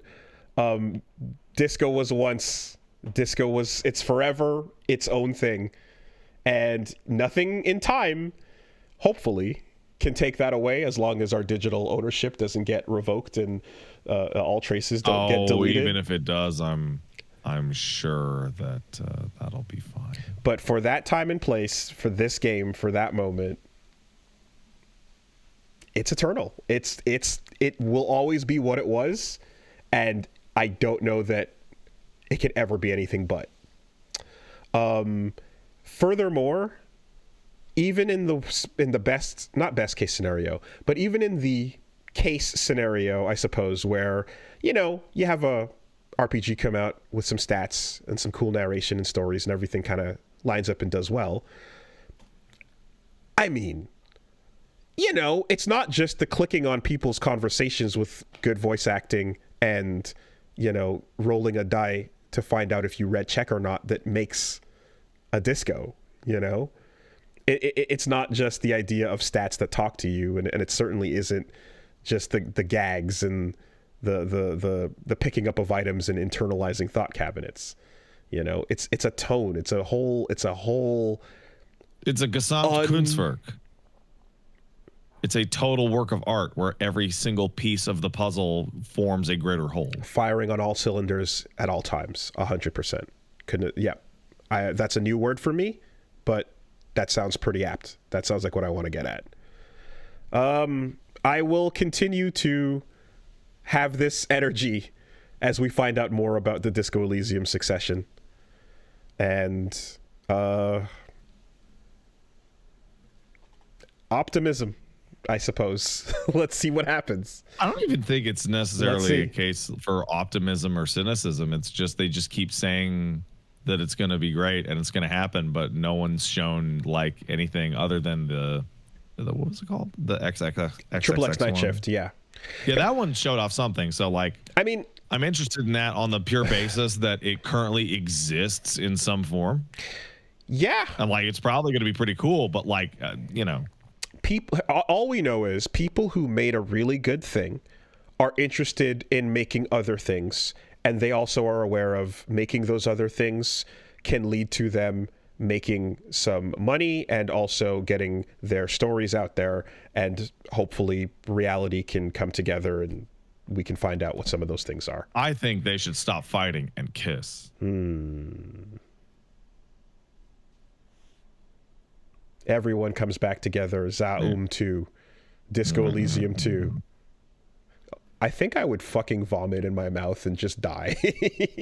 Yeah, if it was like, now it's actually, no, everything, and it's just Disco Elysium 2. It's literally called that, and now it's in 3D. Oh, that's coming, dude. And now it's got now it's a cover shooter. So which do you think is funnier? And every time Harry is waiting for someone to finish talking, he does a little like lean to the side and flexes his hands and has a little idle waiting for conversation moment. Which do you think is funnier? And I know it's Zaum 2 and Disco Elysium 2. I think that's way funnier, but I still want to put it out there.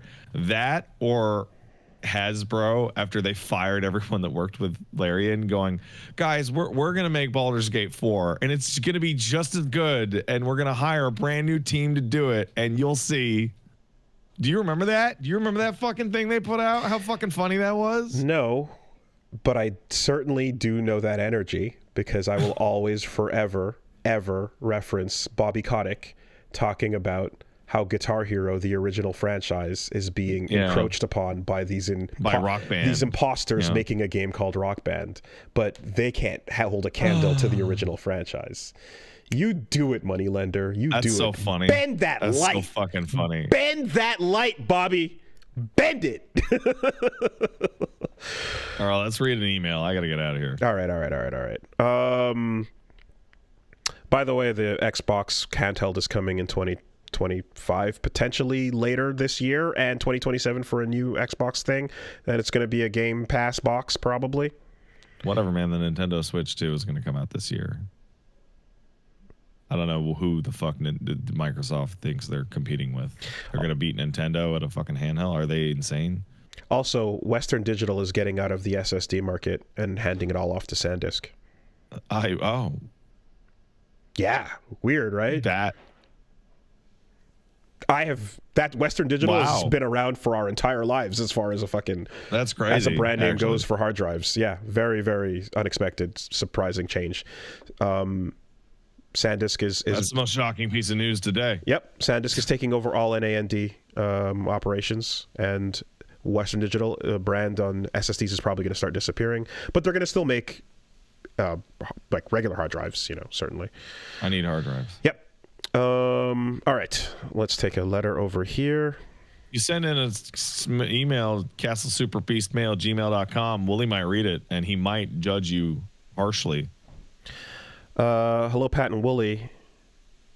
My son is 6, and sooner or later, wrestling is going to cross his path. My question is, do I let him believe it's 100% real until he figures it out for himself, or do I peel the curtain back and let the kayfabe in a little bit? Oh, no, you have to get him in yourself, and you have to teach him that it's real. Okay. Problem. What about the moments where you hurt yourself and others by trying to do that shit? Those are trained professionals. Yeah, okay. Also, hey, little Billy, you're not an undead wizard. Yes. You can't shrug off 4 stone cold stunners. There you go. Okay. All right. Right. It's real. Believe the magic, but don't try it at home. WWE. Like, Billy, do you think you could take The Fiend in a fight? The problem is Batista, but here's layer 2 of the problem. It only gets really fun when you learn it's fake, because then you can start doing the fake moves, but you can do them in real life because you know how to do them without hurting anybody. So the reason I say he has to get the kid in and believing it now is 6 is pretty close to the age where the kid's going to start to figure it out by themselves. Because around 6, 7, 8, 9, they're going to see like somebody just no-sell some bullshit or, get hit by a car and die and be fine next week. And they're going to be like, what the fuck? That's weird. Hopefully, kid might be a little slow. But I know that if I didn't know wrestling was fake early on I wouldn't have known how to sell that pool choke slam or do the power bomb or do a lot of that shit where you know how to make it work, A good super kick is perfection. Were you told that wrestling was fake, or did you figure it out? I don't remember. I think I figured it out, but it was so long ago that I probably can't nail the moment. I think I figured it out. I think you see a couple botches, and I think you also because I'm having like memories. You see some botches around 6, 7, 8, and you're like, what the fuck? Yeah, but also the whole bit where it's like a slow story being told over people getting tired in about 5 seconds. Like the match starts, we start doing punches, and then after about a minute, we're like, gassed, because we have to slowly move from place to place and tell the story. Being gassed is crucial to wrestling. Yeah. All right. And last one over here. Hello, Doohickey and Thingamabob. Hey, man. Do you guys have media that you never actually played, watched, or read, but think is neat, however, from a distance? For example, I think a lot of Simpsons memes are super funny, but you'll never catch me watching an episode. No, not really. If I think it's neat, I'll probably aim towards it at some point. I have no like qualms about getting into something eventually, but I can't say from a distance I admire Warhammer's cool shit, knowing that it's going to take some time before I can penetrate the impenetrable. I think I enjoy city management games and large scale RTS games more in my mind than I do in actuality of playing them. Okay. Yeah. And, and while we're on the way out here, allow me to set the record straight. I have heard the word doohickey before. I had never heard it in that context, and that's the problem. It's the combination of silly word with hyper serious historical event that just kicks it right down the road. I was unable to breathe, and I couldn't finish properly saying, I have never heard that word used to refer to the assassination weapon that murdered a man. That's fucking crazy. That's what it was. Coming at you with the contraption wolves. Yes. So there we go.